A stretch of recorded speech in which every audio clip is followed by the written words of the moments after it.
Hello friends, I did what everyone asked. I write the name of the manga. In a few seconds, I wish you pleasant viewing. There was a charity banquet for VIPs. A guy was puzzled about something.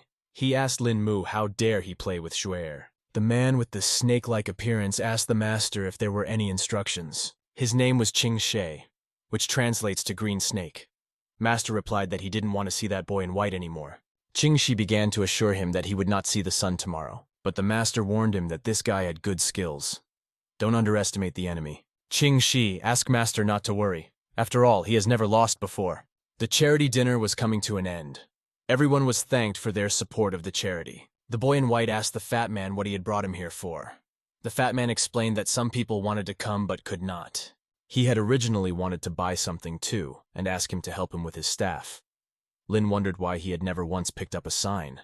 The fat man replied that he had brought 5 million, hoping to buy something, but he didn't even get a chance to bid. The rich people from Dunghai are too capricious. The bidding was beyond brutal, especially Ao Xiaolong. He spent 50 million on a necklace. Even if it's the best necklace in the world, it's still too much. The kid in white remarked that it was probably bought for someone. Fatty stated that he couldn't help buying someone that item. The comrade replied to the fat man that he had urgent business and needed to go out. The fatty asked Brother Lin why there was such a rush. He wanted to invite him to eat. Lin explained that this was a very important matter, and asked him to invite him next time. There's an underground parking garage in front of us. The kid in white realized it was here. He started watching what was going on. A man in sunglasses motioned for Mr. Ao to get into the car. Lin, watching them, thought about the necklace he had bought for him. He decided to find out where the necklace was hidden first. It's most convenient to pick it up a little later. There are a lot of stoplights in this city, so it's easy to keep up with the car. Just then, Lin felt someone's murderous gaze on him. It felt strange, not like the usual crooks. The boy turned back and saw 3 masked and hooded men in front of him. He asked who they were, but instead of answering, they began to attack him. Lin skillfully dodged and told his opponents that they were fighting too naively. 3 knives flew at him at once. One of the masked guys laughed, thinking he'd made it. Lin laughed in response, since it turned out to be just the opposite. The hooded guys were very surprised at how he managed to dodge. Lin noticed that they only knew how to attack from ambush. He began to scatter them all, one by one. He exclaimed that they were moving too slowly. One of the guys was surprised that the 2 were knocked down in an instant. What had he done to them? Lin realized that he had struck the air. The guy in the mask said he had a good reaction. Lin called him a jack of all trades. But this time, he promised not to fail. The masked guys decided this guy was hard to deal with, but one of them found a way to beat him. Lin prepared to repel the attack. There was a lot of smoke around him and he couldn't figure out what the other technique was. But after thinking about it, he realized that they were using the air currents around the body. It's all about disrupting the thoughts of the enemy, which eventually leads to hallucinations. Lin realized that this technique is made worse by anger. These 3 know the technique too superficially. He asked the guys where they were hitting, because he was on the other side. The masked guy wondered how he could understand this shadow technique. He must have the blood of the elite in him. Lin thought they had easily mistaken him for one of their own. He wondered who had sent them to kill him. The guys apologized. Apparently there was some kind of misunderstanding. They asked to come back with them to find out what went wrong. Lin replied that he couldn't make it now as he had a lot of things to do. The masked guy explained that if he didn't go with them, they would be in big trouble. 9 assassins were sent on this mission. They were only one of the squad. Lin asked not to worry, for they were no match for him.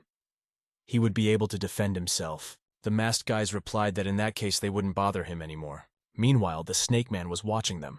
He was surprised at how quickly Lin had learned these techniques. Since that's the case, he should show some real skills. Lin ran and realized that he had lost Xiaolun's car. Apparently, another plan had to be devised. Suddenly, a beam of green snake flew at him, injuring him. He didn't think the kid would notice him. Lin didn't expect an expert like him to attack from ambush. Ching Shi replied that he was an assassin, and in order to achieve his goal, he would do anything possible. Lin fell to the ground and coughed. He wondered if the man had followed him then when he was fighting those guys. Ching Shi replied that it was because he was too strong that he had to strike from behind an ambush. He's his second target that had to be killed like that, which is honorable. Lin asked him to tell his name. He wanted to know by whose hand he would die. Would he not fulfill the dying man's last request? The snake man said his name, but then Lin jumped to his feet. He tried to hit the snake, but it dodged. It was a stealth attack. He was able to sense it and react quickly. Ching Shi couldn't understand what was wrong with this guy. Could it be that he was pretending to be dead? But he had definitely received his blow after all. Lin noticed that the serpent had also perfected in the spiritual realm. He's also the master who opened the middle and lower Dantian. Despite that, he was determined not to lose to him. He exclaimed that the person who should die is him. Qingxi noticed that Lin had been injured so severely, and the blows were still so strong. Lin threw a punch at Qingxi. He wondered who the kid really was. The guy said he was Lin Mu, and asked him to remember the person who killed him. Qingxi couldn't understand how this was possible. His knife was definitely stabbed into him. Lin felt that the poison that was on the knife had penetrated his heart and lungs. I wonder if he'll end up here like this. After this phrase, the boy fell to the ground. That same day at night, the guy was lying on the floor in a lot of pain. 10 years ago, a girl cried over the master. She wailed that it was Yunner who had hurt him. She spoke of herself. The master said that it was the healer's job to save the terminally ill. If it was possible to save her, he would die without regret. She is bound to live well and save and heal many people. Yunner said that when she was adopted by the master, she contracted a strange disease. If it wasn't for his healing techniques, she wouldn't have lived to this day. Each time after the operation, the master got older little by little and sacrificed himself for her life. Though this technique can only be performed by working hard, she can't control it freely. But if she's still a doctor, she's not going to let an unconscious guy get in trouble. Therefore, he shouldn't give up either. The girl pierced Lin Mu with a healing needle. This secret technique consumes a lot of energy. If it continues like this, it may not survive. She admonished herself, trying to cheer herself up. Master had treated her like a daughter since their first meeting and had saved her at the cost of his life. And now that she had made up her mind, it was too late to coward. She asked the master to give her strength, and she remembered him telling her that this technique required precision, and those shots require skillful speed. No way you should stop at an acupuncture point for long, or it will lose all its labors. Yunner noticed that the black color on Lin Mu's face was disappearing, and it was working. The master asked her to remember that the acupuncture process must not be interrupted or the patient would die. She wouldn't let him die. The girl raised a finger in the air. Then she put the needle into his heart with a sharp movement.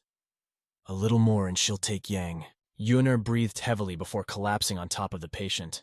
Lin Mu was saved. The events are taking place in Situ's house. Some girl was sound asleep.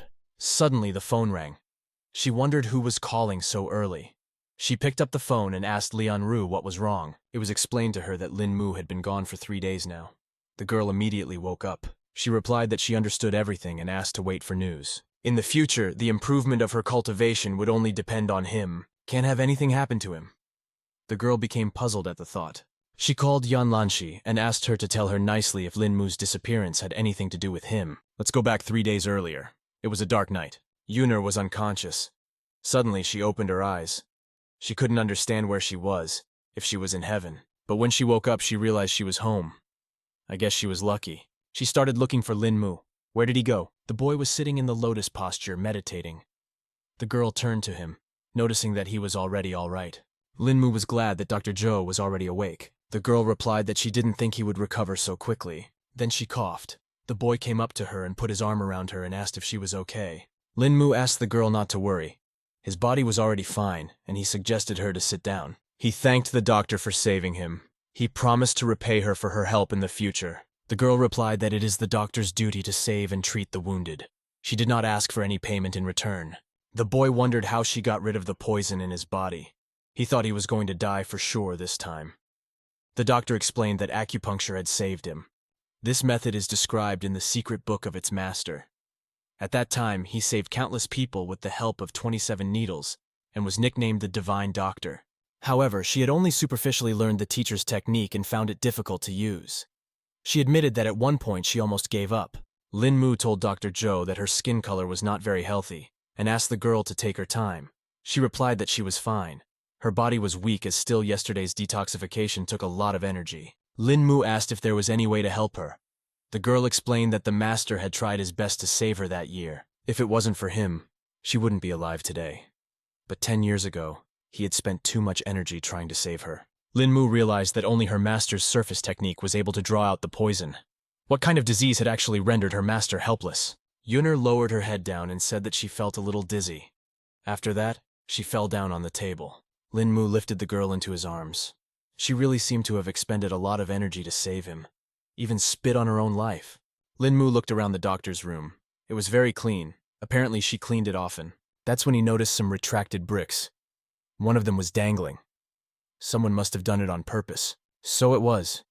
Pushing aside a brick, the kid noticed that there was something hidden between the walls. When he climbed into the opening of the wall, he picked up a letter. He realized that Master Yuner had left a letter for the girl. The master explained in a letter that what she was learning was his family's secret acupuncture technique. The length of the acupuncture needle chosen determines how much yin is taken away and yang returned, which is why the sun eventually takes away yang. If cultivation reaches its limit, it is possible to resurrect the dead. Forcibly using techniques will waste her energy, which will eventually lead to death. He offended a mysterious organization and they tried to steal his family's secret technique from him. So he hid it. What he regrets the most is that he couldn't cure Yuner. He left a secret technique to cure yang, especially for her. He hopes that someone gifted can use it to cure the girl. Without having a sufficient level of cultivation, one should never use the yang extracting technique. Lin Mu realized that the technique she used to save him was called yang extraction. He should pass it on to Dr. Zhou as soon as possible. Such powerful machinery can only be used with a high level of cultivation. And so evening came. The full moon was shining in the sky. Yuner finally woke up. The boy asked how she was feeling. The girl replied that she was feeling much better. She noticed a letter on the table. Lin Mu asked her to look at it and then she would know. The girl took the letter in her hands and began to read. She said that the teacher was so merciful to her that he took care of her even after death, and she didn't even have anything to repay him for it. The girl began to sob quietly. She asked the kid where he found the letters. Lin Mu explained that he had found them today while cleaning in the wall. That was where he had discovered them.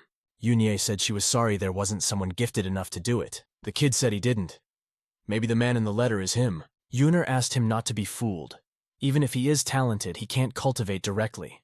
He doesn't have such a good foundation, and forced cultivation will only destroy it. The kid asked not to worry about it. She wondered what he meant by that. Lin Mu said that he was almost certain that Dr. Zhou knew a little bit about cultivation. Could she help him find out if he was qualified enough? The doctor asked if he could gather all the qi on the tip of his finger. After all, even a master couldn't do that. Yuner didn't think that Lin Mu was so secretive. Maybe he could really practice yang retrieval. Lin Mu said that it might be possible to cure her illness without reaching the highest cultivation level. The girl hoped that was the case. Then he could speed up his cultivation progress by helping her. The boy thought that as long as there is hope for survival, no one gives up so easily.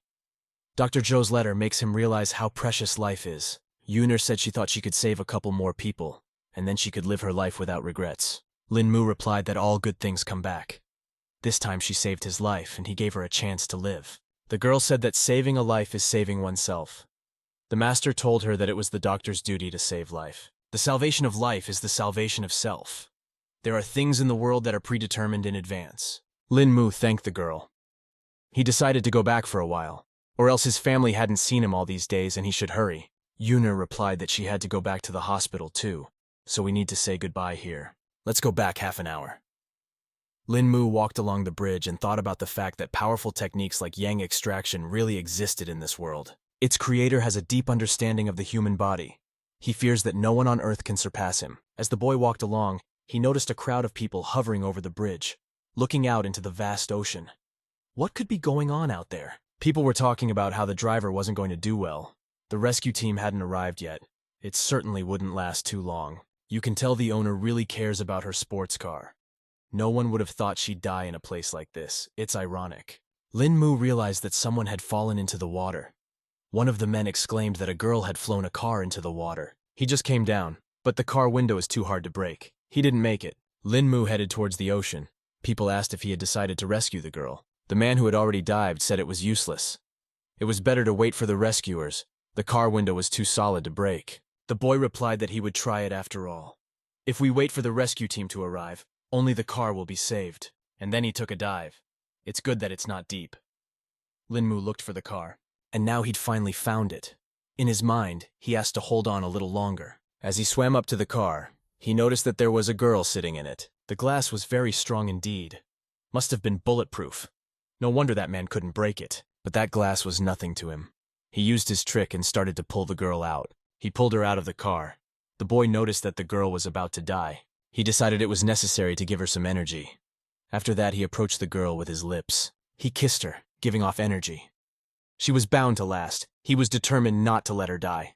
A girl sitting in a car at the bottom of the ocean thought about what people live for the glory of the family or for a lucrative business. She didn't think once in the water that she would die this way. She wasn't prepared. Why was she thinking about Lin Mu in the last moments of her life? The boy pulled the girl to shore. I wonder if she's finally awake. The girl asked him if he too had gone to heaven. Lin Mu asked not to talk nonsense. She wasn't dead yet, after all, he had saved her. The girl immediately jumped up and hugged the boy. She said that she missed him. Lin Mu asked her not to cry. After all, everything was fine now. She asked how he had found her. The boy explained that he was walking by and heard people talking about someone falling in the water, so he jumped in to save her. Didn't think it would be her. He asked how she flew her car into the water. The girl replied that she did not know what happened. The car suddenly went out of control. The kid said it was very dangerous. Afterward, he said he would escort her to change her clothes and asked her to take her time. The people around him clapped for him. They praised the boy for saving the girl. Donghai University is in front of us. Yunnair thought about how everything was fine in the morning, why now all of a sudden he turned off his phone. A voice was heard from behind her. One of the three girls asked if she was looking for Lin Mu. Yunnair replied that she was looking and asked if they were friends of his. One of them asked for permission to ask what she was looking for Lin Mu for. He hasn't returned home for days, and they don't know where he is either. Dr. Zhou explained that he had been at her house for a few days, only leaving this morning. She has a case for him, but she can't reach him on the phone and is very worried.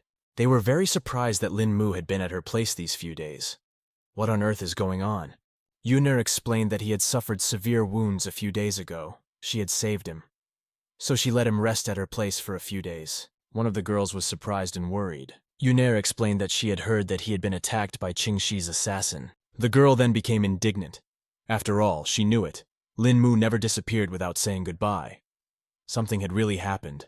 Yunnair mumbled that he left this morning, so why hasn't he returned to the university yet? Something must have happened on the way. Meanwhile, at Yan's house, the boss was informed that the spy had news. Qing Shi, who was sent to kill Lin Mu, has failed the mission. That young man is back home now. The head of the Yan family, Yan Zhongqing, was angry. After many years of diligent cultivation, Qing Shi had only done so much damage. One of the men asked the boss not to be angry. After all, it's only a youngster, Yan replied. Easy for him to say. Maybe he would go and eliminate him himself. The man sweated and mumbled that a subordinate dare not do that.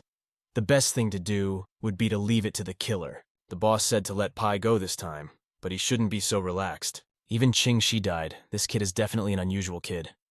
Lin Mu was at his place of residence. 3 girls were already at his doorstep asking when he had time to come back. Lin Mu immediately apologized to them. He explained that he had some things going on during these days. One of the girls exclaimed that he had come home and hadn't even said a word about it. At least he knew how worried they all were. The other girl confirmed her words, for they were looking for him. In the meantime, he went home quietly. A third friend calmed the girls down and asked them not to reproach him so much. After all, his wounds had only just healed. Lin Mu wondered how they knew that he had been injured. The friends replied that it was his sister Zhou who told them. She came to Donghai University this morning looking for him. The boy realized they were talking about Dr. Zhou and wondered why she was looking for him. One of the girls replied that the doctor had said he wasn't picking up the phone. She was worried that something had happened to him on the way. She asked about their relationship. Lin Mu replied that they had the wrong idea. Dr. Zhou is his savior. Last time she saved him when he fell from the balcony. This time he was injured by an assassin. It was all thanks to her. Otherwise they would never have seen him again. The girl wondered if they had lived with her for so many days, and nothing had happened. Then his cell phone rang. The boy apologized and said he had to take the call. And the girl asked him not to say such things, because he was not that kind of person. He answered the phone to Dr. Zhou, after which he apologized to her, explaining that he had wet his phone in the morning and it was being repaired. The girls realized it was Zhou's sister calling. Maybe she wants to be married for saving him. Lin Mu's face changed. He began to ask what they wanted. What happened to Dr. Zhou? The voice on the phone replied that if he didn't want anything to happen to her, then he should immediately come to the 3rd floor of Yinghuang Chaoji. His bro would be waiting there. Lin Mu asked who they were, but a short beep was heard on the phone. The friends asked the kid what happened. Wasn't it Dr. Zhou who called? Lin Mu explained that Dr. Zhou seems to have been kidnapped and he must rescue her. The girls exclaimed that it was very dangerous. What if he got trapped? The police should be informed first. But the kid replied that the police shouldn't be called at any cost. The kidnappers wouldn't be nice to Dr. Zhou then. He asked for permission to meet those people first. And so, half an hour later, Lin Mu went to the meeting his kidnapper had arranged for him. The guy at the door asked who he was and if he had an appointment here. Lin Mu replied that he had come to meet their boss and asked him to take him to him. The guy started asking who he was again. Or he thinks if he wants to meet the boss, he can just walk in on him. Lin Mu grabbed his hand and explained that it was their boss who asked him to come. If the meeting was delayed because of him, he wouldn't get away with it. And then he let go of the guy's hand, and he started to lead him down the hall to the boss. He explained to his boss that he had a visitor. When the kid went inside, the man asked if he was Lin Mu. Dr. Joe was sitting on a chair with her hands bound and her mouth taped shut. Lin Mu saw the doctor and realized that none of this was a joke. He told the man that it didn't matter what his goals were. He asked him to let her go first, and then talk to her. Isn't capturing a woman considered a meritorious feat in the underworld? The boss replied that he was thinking about Lin Mu's insufferable personality. It turns out to be their pretty boy. It would be too easy money.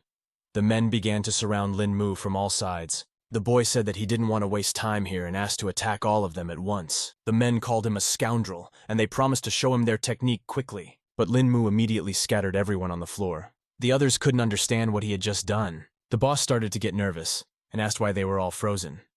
He gave the command to all pile on top of him together. Lin Mu called his boys a herd of sheep, but they asked him not to be arrogant. He doesn't believe such a crowd can't overpower him alone, so he gave the command to surround him anew. The guys were just punching in the air. Dr. Joe noticed that Lin Mu is a high-level cultivator. Dispelling these little bipeds was too easy for him. The kid noticed that these people couldn't take even one hit from him. He walked over to the doctor and began to untie her. He apologized for being a little late and for her getting hurt because of him. The boss couldn't understand how it was possible. He had handled everyone in such a short time. Lin Mu replied that they were too weak. He asked if he would be stronger than them. Then the boss pulled out a gun and pointed it at the kid. He asked if Lin Mu thought that being good at kung fu was enough to become invincible. He doesn't believe that the kid will be able to dodge those bullets. Lin Mu replied that he really wasn't faster than a bullet, but it was enough for him to be faster than it. The boss wouldn't stop pointing his weapon at him and exclaimed that he was very stubborn, for which he would die even faster. But the kid made a move on the man's arm. He shot the man in the leg with his gun. He fell to the floor and asked what kind of man he was. Lin Mu said that he had ordered him to come. Doesn't he know who he is? The boss asked him to let him go. He promised to pay him back soon. But the kid replied that he definitely didn't need him to pay him. He then jabbed his finger into his forehead and said he wanted him to pay for everything he had done immediately. Then the man turned dumbfounded. Dr. Joe inquired what he had just done to him. The kid explained that he was just using a little yin to seal his yang. Just helped him wake up. Just then they heard someone's exclamation, as if the place was very lively. The man with the glasses exclaimed that the kid was really strong for putting down so many people at once. Lin Mu decided to inquire about who this man was. He introduced himself as Shen Zhuguang. He explained that this was his friend's place, and he was making a mess. It's hard for him to work here. Lin Mu realized that he was the boss of Wang Shiqing, the chief of the Municipal Public Security Bureau. The man said he would take him to the bureau for questioning about intentional injury and asked to come with him. Lin Mu explained that all these people were defeated by him. It had nothing to do with this girl. If he wanted to apprehend someone, he should apprehend them, and that would be enough. Dr. Joe was worried about him, but the boy asked her to calm down and promised that he would be fine. The man exclaimed that he was in charge of the case. Since when did he tell him what to do? Then he gave the command to grab them all. Lin Mu wanted to reply, but the girl calmed him down. The guys asked the two of them to head for the exit. Lin Mu apologized to Dr. Joe for getting her involved. She asked what was all this talk about anyway. After all, she was the one who should be thanking him for saving her. Some fat guy came in and asked what was going on. He recognized the kid as Brother Lin. He wondered what he was doing here. Afterward, he asked the guys who they were and where they were taking Brother Lin. The guys explained that the police were working. The man was under suspicion and was asked to mind his own business. Lin Mu mumbled that the fat man was just in time and asked him to take a piece of paper. The fat man asked what it was.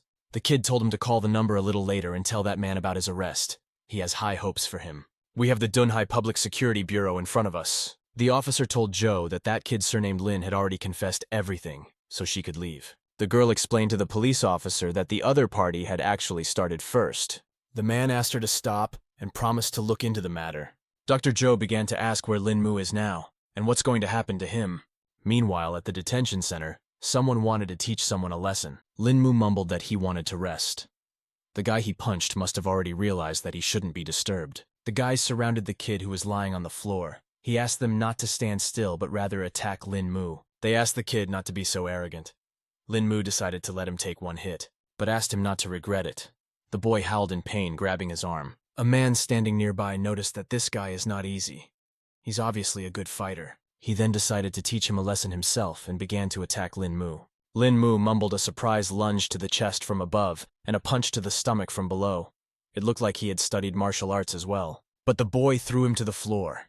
He exclaimed that he was too weak to fight him. The guy admitted he was really strong. The boys couldn't understand how it was possible. Brother Juan, who fights the best, was defeated by this boy. Meanwhile, on the phone, a man asked Shen Zhuguang why he had grabbed Lin Mu. The man responded to Mr. Li that this guy hurt people, and he was just acting according to the rules and regulations. Mr. Li asked him not to be so formal with him. This Lin Mu is not someone they can touch. He gave the command to quickly let him go. The man wanted to argue, so he mentioned the Yan family. Mr. Li replied that he understood why he suddenly went against that guy, because it was the Yan family. He went on to explain that if something happened to this kid, even the 10 Yan families wouldn't save his head. The man started to call Mr. Li, but the man hung up. He really wondered how it was that the Central Bureau chief had actually allowed him to let the man go.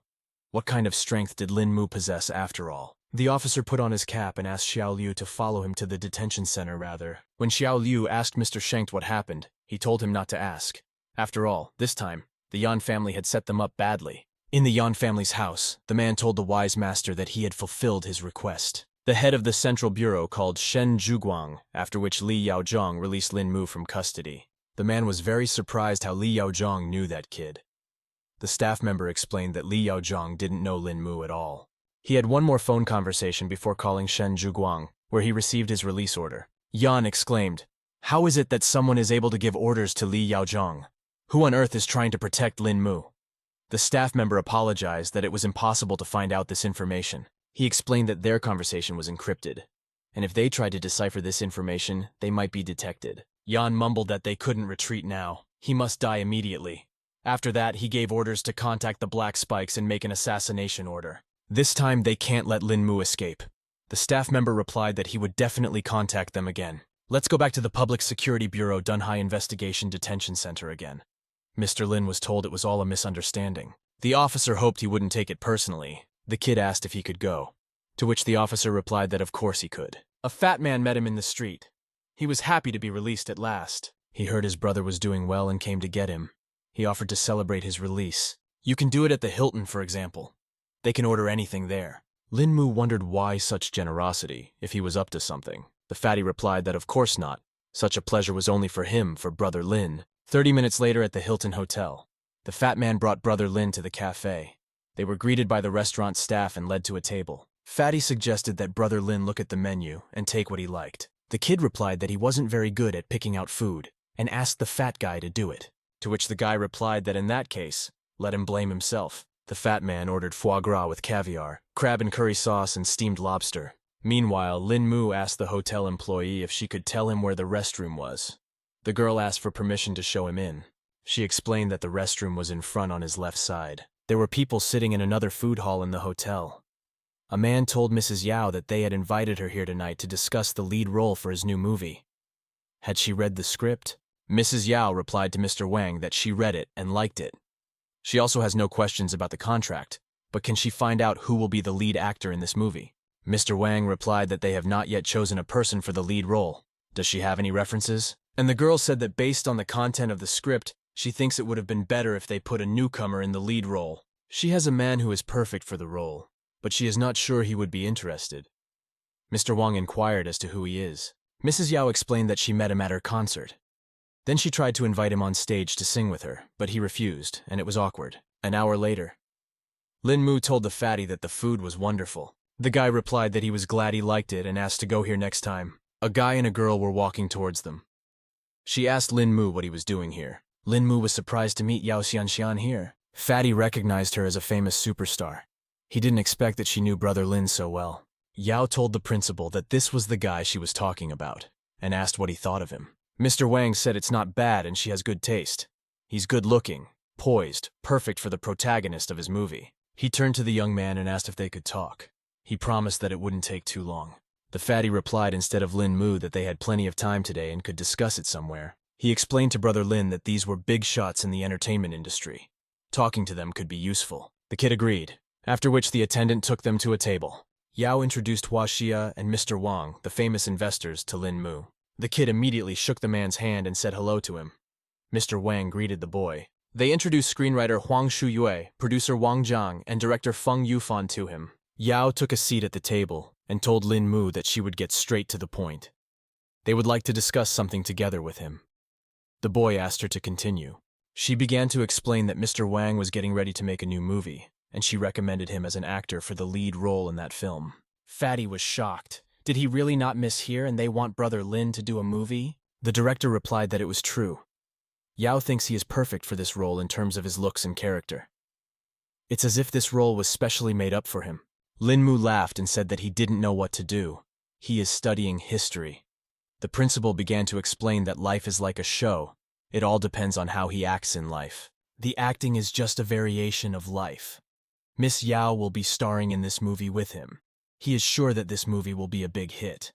Lin Mu replied that it wasn't too right, that if he failed, wouldn't it then be a waste of time and effort? Yao asked the kid to do her a favor. She really can't believe that someone else will be able to do it, and asked him not to worry. The principal and her will help him. Fatty advised Brother Lin to just give it a try. Everyone has something for the first time sometime. Who knows? Maybe he would discover his acting talent. The girl supported the fat man. A lot of stars didn't go to acting school. In the course of their lives, they stumbled into the entertainment industry and became world famous. Lin Mu replied that since they were all talking about it like that, he would try it. But he asked for permission to warn them that if it went wrong, they should not blame him for it. The director exclaimed that in that case they had a deal, and asked him not to worry. He would have no problem with the movie he would be making. He asked Mr. Lin if he was free tomorrow, and asked him to sign the contract. The boy replied that he was free and asked what time. The man handed him an invitation for 10 o'clock in the afternoon and asked him to come to the address. Lin Mu took the address and after thanking him replied that he understood it. He promised to be there tomorrow. It was the morning of the next day. Lin Mu came to the designated address. The man asked him to look at the contract. If everything suited him, he asked him to sign. The kid replied to Mr. Wang that there was no problem with the contract, and the terms were pretty reasonable. Afterwards, Mr. Wang shook his hand, hoping that they would work together. The boy thanked him for giving him a chance. Yao asked Lin Mu if it was okay if there was an audition later. The boy replied that he agreed. Just let them prepare everything well. The principal exclaimed that in that case they would start right away and asked Mr. Lin to follow him. And so they set up the lights. The third camera was in place. The director gave Mr. Lin the script and asked him to try to play the role. While he was studying it, he asked to try to find out the psychological state of the character. Lin Mu thought about the fact that although he had never acted in a drama, playing a character's emotional state in the real world was a mere trifle for him. The man asked the kid how to prepare himself to say it. Yao exclaimed that he could definitely handle it. At the same time at Lin Mu's house, someone was talking about Mr. Wang Xiaokun. Lin Mu's friend exclaimed that he is the most famous movie TV investor in China. All the movies he likes will be sold out in no time. The second girl said that Mr. Wang is definitely a unique person. It is unclear why he needs Lin Mu. Her friend agreed with her. After all, he is not a movie professional, nor does he have any experience in the field. Maybe it's some kind of conspiracy. Lin Mu said that he would be personally recommended to Yao Xianxian. She was actually a star and had no need with a mere student. Why did she choose him? I'm sure the two of them are definitely dating. He didn't come back for a long time last time. Her friend exclaimed that this made her doubt even more. If the boy betrayed them, she would have to teach him a lesson. And here it was 30 minutes later. Lin Mu, sitting on his knees, held his hand over his heart and asked him not to leave him. Afterwards, having played his part, he asked those around him how he had just played. The director exclaimed that he was an honored genius and it was great. Lin Mu asked Sister Yao if she thought he could play with her. Yao told the kid that he was born to be an actor. With his acting skills, he could play with anyone. That same night, Yao told Lin Mu that it was just a cafe dinner and there was no need for so many courtesies. She said his play this morning was amazing and wondered what the secret was. The kid replied to Sister Yao that she was overpraising him. It's experience, and that's all. The girl remarked that it wasn't just about the wealth of experience. She asked him not to be modest. After all, he was a martial artist. She wondered if she was right. Lin Mu was very surprised and asked how she knew about it. The girl explained that her family has a bit of a connection, so it's pretty easy to find something she's interested in. He's pretty famous now, which is known to quite a few people. The case involving the Central Security Bureau had already put him on the radar of many powerful families. Lin Mu was flattered by her words.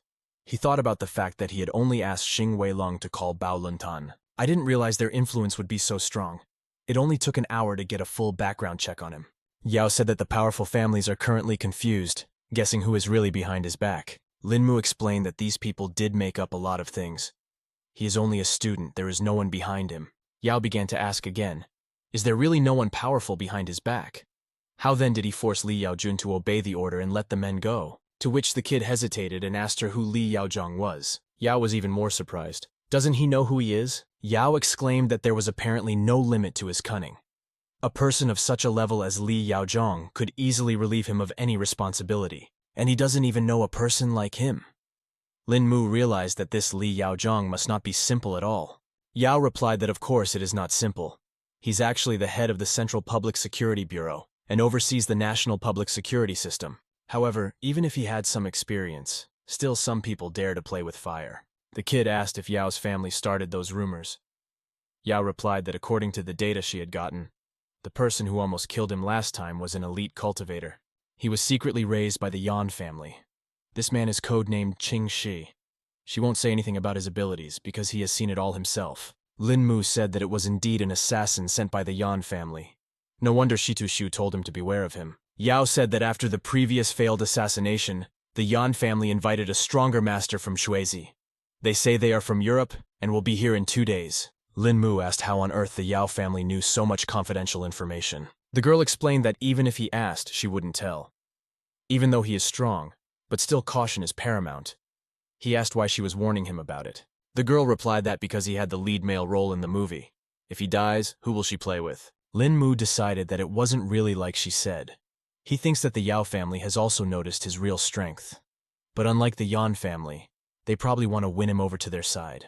The next day, Yingshuan Chaioj, Lin Mu thought to himself that since the murderer was still walking around, he should certainly shun them. But he can't leave it to the common people. 2 guys stopped him and apologized and said they weren't accepting anyone today, and they wouldn't open the door. Lin Mu thought that if no one opened the door, it was even better. The fewer people, the fewer witnesses. The guys started to get indignant. They asked him if he was going to leave by himself or go by ambulance. Just then, some man appeared and apologized to Mr. Lin. He explained that they just didn't understand anything. He called himself Wu Tianming. He explained that he was in charge of security and asked them to follow him. He told his boys that they were too brave to stop Mr. Lin. He asked them to apologize to the guy, which they immediately did. The guy forgave them because they were just following the rules. Wu Tianming asked Mr. Lin Mu if he came by today because there was some free time. The boss's men wondered who this Mr. Lin was. His companion replied that he didn't know, but the kid certainly didn't look like a small-time bastard.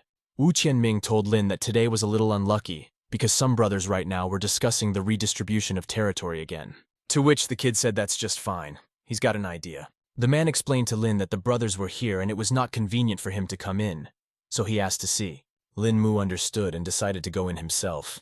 He knocked on the door, after which he pushed her and apologizing for disturbing her started to enter. He explained to the people sitting inside that he had some business to discuss with them all today. One of the men asked who he was.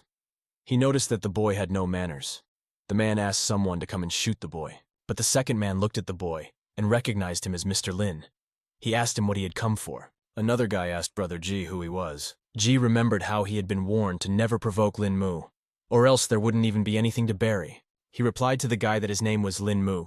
Even Shen Ju respects him. A man walked up to the kid and apologized for what had just happened. He asked Lin Mu to sit down. Lin Mu asked the guys not to look at each other like that. He understood exactly what they were thinking. One of the men told the kid he had it all wrong. They had been playing mahjong late last night, so their eyelids were twitching a little. Lin Mu asked them not to worry. He wasn't here to share territory with them. He came today to ask them for a favor. The guys told Mr. Lin that if he had any business to attend to, he could just report it. Why did you have to come? Lin Mu replied that it was because the matter was not convenient to discuss over the phone. It would be better to discuss it in person. The boy started to pull something out of his sinus. Lin Mu explained that a European would soon appear in the eastern port city, and he was a professional killer. He needed their help to find him. One of the men asked if he had any distinguishing features.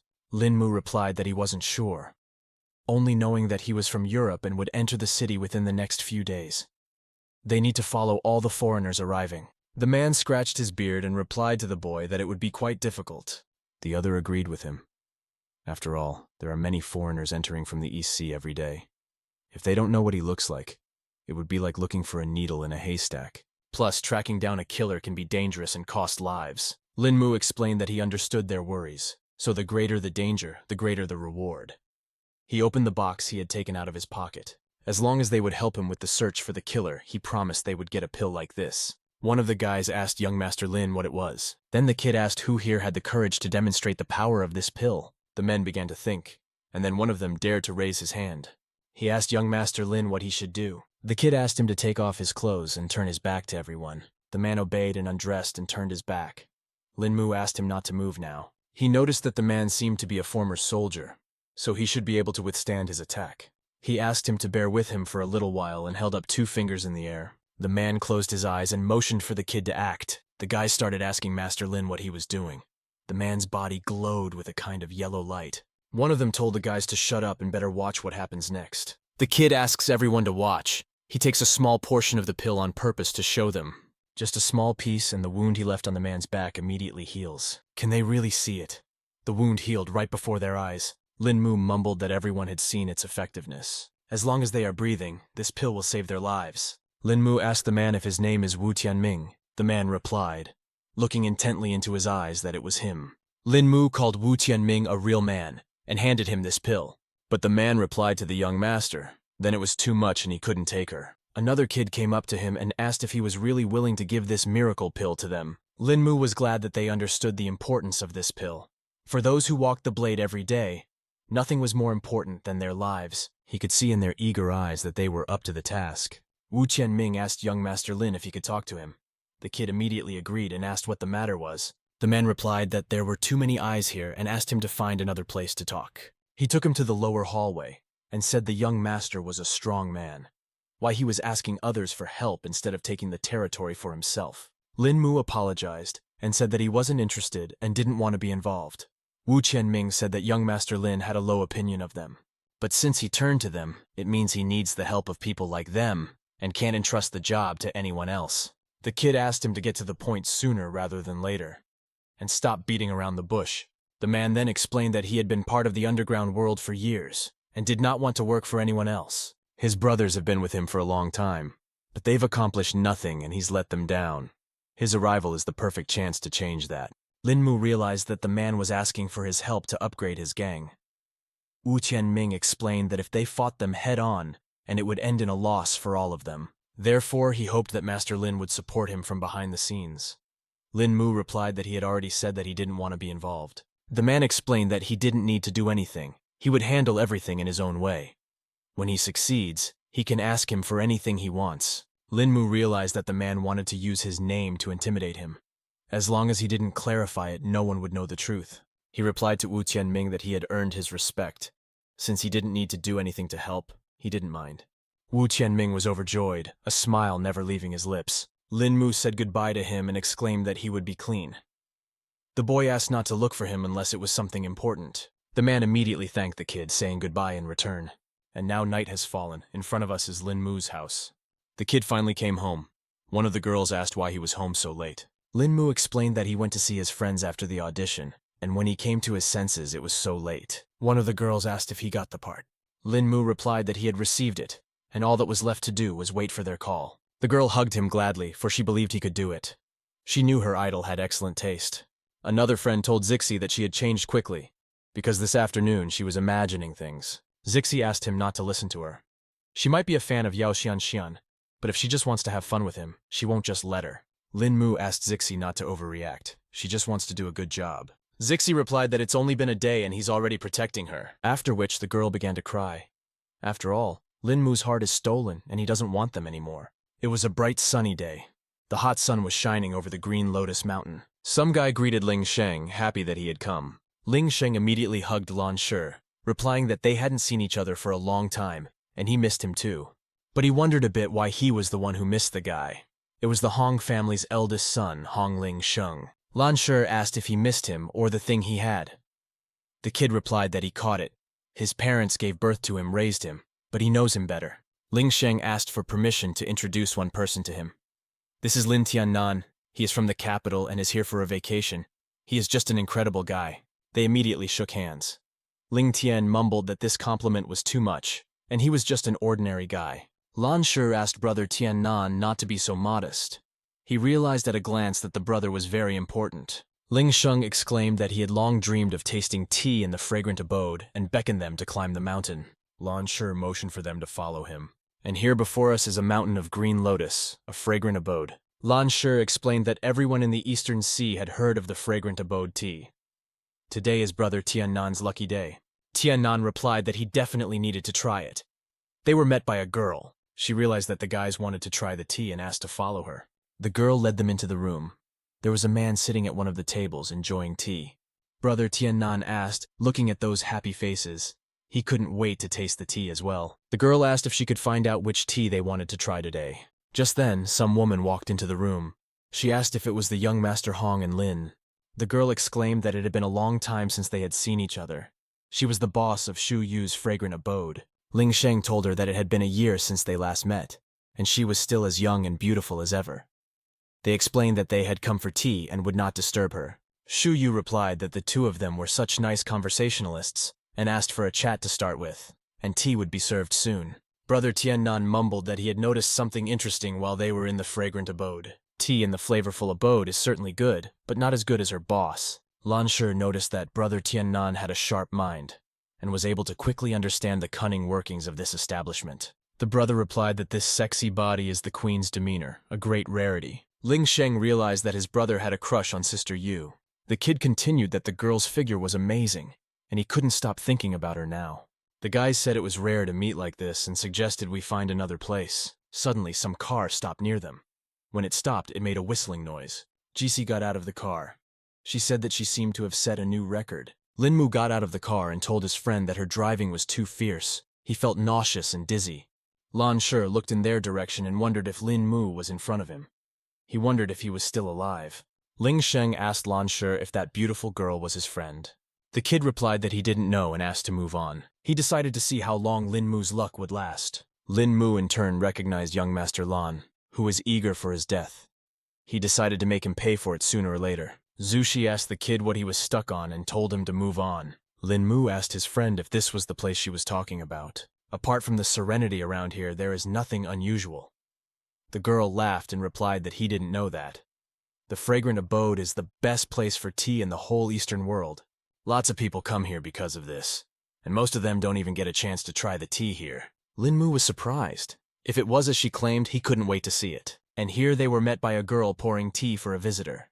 She said hello to the guests. Zixi inquired of her if her sister was here. The girl replied that here suggested going straight to the second floor. Lin Mu realized that Zixi was here often, and even the staff knew her.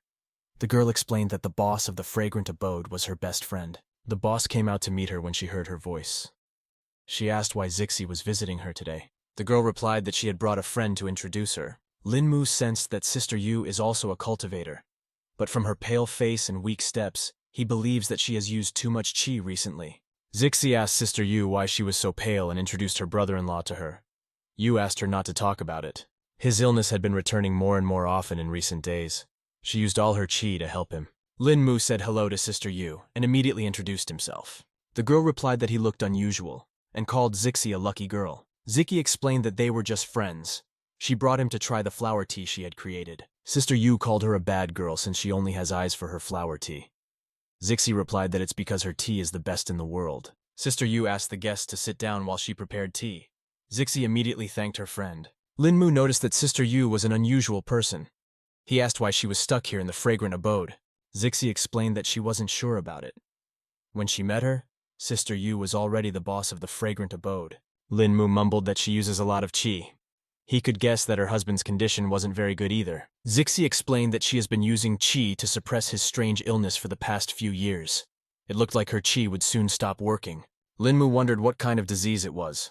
Is there no one in the world who can cure it? Zixi replied that if they could find the divine Dr. Mu Renqin, they could cure.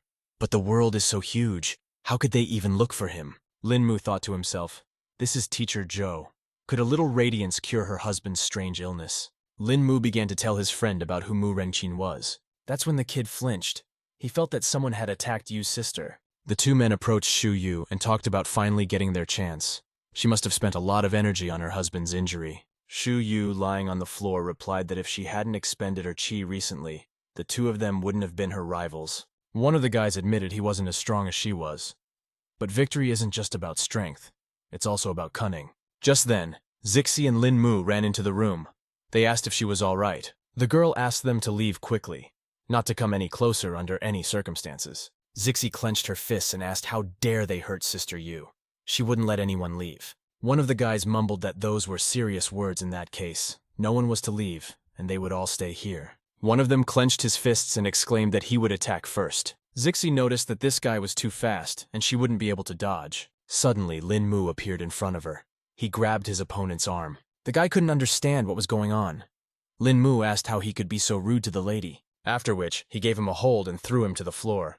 Sister Yu noticed that Lin Mu's chi was very strong. She didn't expect the kid to be such a high-level master. He defeated this guy in one move. The other man clenched his fists, asking how dare he hurt his youngest. He would pay for this with his life. The man called the kid a dead man. He threw some needles at him. Nurse Yu told the kid to be careful as the needles have poison on them. Lin Mu wondered if that was all he had, and called his tricks too petty. Yu was surprised that the kid was so young, but had already learned how to control his chi to such an extent. Lin Mu returned all the needles back to him with his strength. Many needles flew into the man's face. He exclaimed that he must hurry and take the antidote. But why can't he open the bottle? The antidote bottle wouldn't open. Yu exclaimed that people like him didn't deserve to live in this world and he could go to hell. Falling to the floor, the man exclaimed that he would not let her go even after death. Zixi ran up to Sister Yu and asked if she was okay. The girl replied that she was fine, just a minor internal injury. She will recover after a few days of rest. Lin Mu asked Sister Yu who these two people were. The girl replied that they were Lian Chen's older and younger brothers. Zixi was very surprised by her answer. Yu began to explain that they held a grudge since Lian Cheng was the only one who had received true teachings from their teacher. They attacked while he was cultivating, causing his chi to be in disarray, and he almost died from it.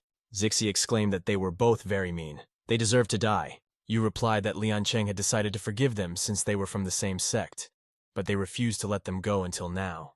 Lin Mu told his sister that they had attacked her stealthily when they knew that she was now weakened. The girl replied that she was. Lian Chen's chi is becoming restless with each new day. She is no longer able to suppress it. Zixi asked Sister Yu if she had received any news about Dr. Mu Renking. Lin Mu said that they didn't need to look for him anymore. Dr. Mu passed away more than 10 years ago. GC asked me not to talk nonsense. Dr. Mu is just a hermit. They will definitely find him. Sister Yu exclaimed that she had suspected this for a long time since there had been no news from him for a long time. Zixi asked Sister Yu not to give up. Even if they can't find a doctor, there must be other ways to cure the cousin. Sister Yu thanked the girl for her kind words. Based on what she knows, only Dr. Mu's slight radiance can save Lian Chen. Lin Mu told Nurse Yu that just because Dr. Mu was dead didn't mean that his techniques were also lost. Lin Mu explained to Sister Yu that it just so happened that he was able to learn his secret techniques. If she wanted, he could take a look at her husband. He might be able to save him. Zushi told the kid that it's a matter of life and death, and it's not a joke at all. Sister Yu asked him to save Lian Chen. She told Zixi that Lin Mu may be young, but he is very skillful and she believes his words. The girl opened a secret passage to the dungeon and asked to follow her. Zixi exclaimed that she didn't know there was an underground passage. Nurse Yu explained that she had arranged for Lian Chen to stay in a hidden room down here for convenience. The girl led the kid inside and showed her husband who was lying on the bed. He hadn't woken up since the last time she'd used chi to heal him. The girl tearfully begged to save him. Lin Mu checked the man's pulse first. Zixi squeezed her hands and asked the kid how his condition was. Lin Mu closed his eyes and sighed heavily. He mumbled that his condition was worse than he thought. He wasn't sure if he could save him. Sister Yu began to plead tearfully to save Lian Chen. No matter the outcome, she hopes that he can at least try. Lin Mu asked to prepare a set of silver needles for him. Yu was surprised at what he needed the needles for. The kid explained that he would try to use the divine doctor's techniques to save him. Nurse Yu immediately went to get the needles. Lin Mu looked at the sick man and thought that this was their first meeting, but fate had brought them together. He would do his best to save him. The boy asked Zixi to go back upstairs. When asked why, he explained that he needed to undress the patient to find his acupuncture points. Sister Yu brought the needles and asked if this set of needles would fit. Lin Mu replied that it would. He asked the girl to get away from him when he did the acupuncture, so she wouldn't come any closer, so she wouldn't see him. The kid thought about the fact that this was the first time he'd ever used a low glow. As he approached the patient, he decided to take a chance, and now everything around the patient glowed. Lin Mu tossed the needles as high as he could. Sister Yu saw the silver needles turn to silver light and float around Lian Chen's body. Lin Mu noticed that infusing qi into the needles made controlling them easier. Sister Yu noticed that he had incredible speed. Even she can't see the movements of the needles, let alone the average person. Lin Mu thought about the fact that doing acupuncture with such speed and precision required great concentration and controlling so many needles at once. It is also a test of your ability to control your qi. Sister Yu thought about what she had cultivated for many years, but she hadn't reached this kind of control yet. It's on a different level. Lin Mu began to use the celestial star cloud. Her husband's body immediately lit up. The girl noticed that this light was like stars in the sky. The room was very beautiful. Lin Mu sat in the lotus posture and said, "It's done." He continued to meditate. Yu approached him and told him that his qi was unstable. She asked for permission to give him her qi. Lin Mu replied that he was fine and asked him to take better care of his husband. The girl immediately walked over to Lian Cheng and called his name. She noticed his face wasn't as pale as it used to be. His pulse, his trauma, all gone. Yu asked her husband to try to control her qi. Lian Chen asked the girl not to cry. Lin Mu told Nurse Yu that the treatment was successful and her husband would recover after a short rest. The girl exclaimed that it was unbelievable. She doesn't know how she can thank him. Lian Chen told his wife that he could accumulate qi again. Yu explained to her husband that the doctor had died, and Lin Mu was the one who had saved him. The man looked at the kid and called him a young hero of the new generation. He asked me to help him up. After all, he should thank his savior. Lin Mu told Mr. Please, and explained that his body was still weak, and he'd better not get up. The man promised Lin Mu's brother when his body recovered to come and thank him in person. Zixi told Lin Mu that he had spent too much qi by curing Sister Yu's husband. Taking his friend, the girl mumbled that she was now worried about him. Lin Mu replied that he was fine.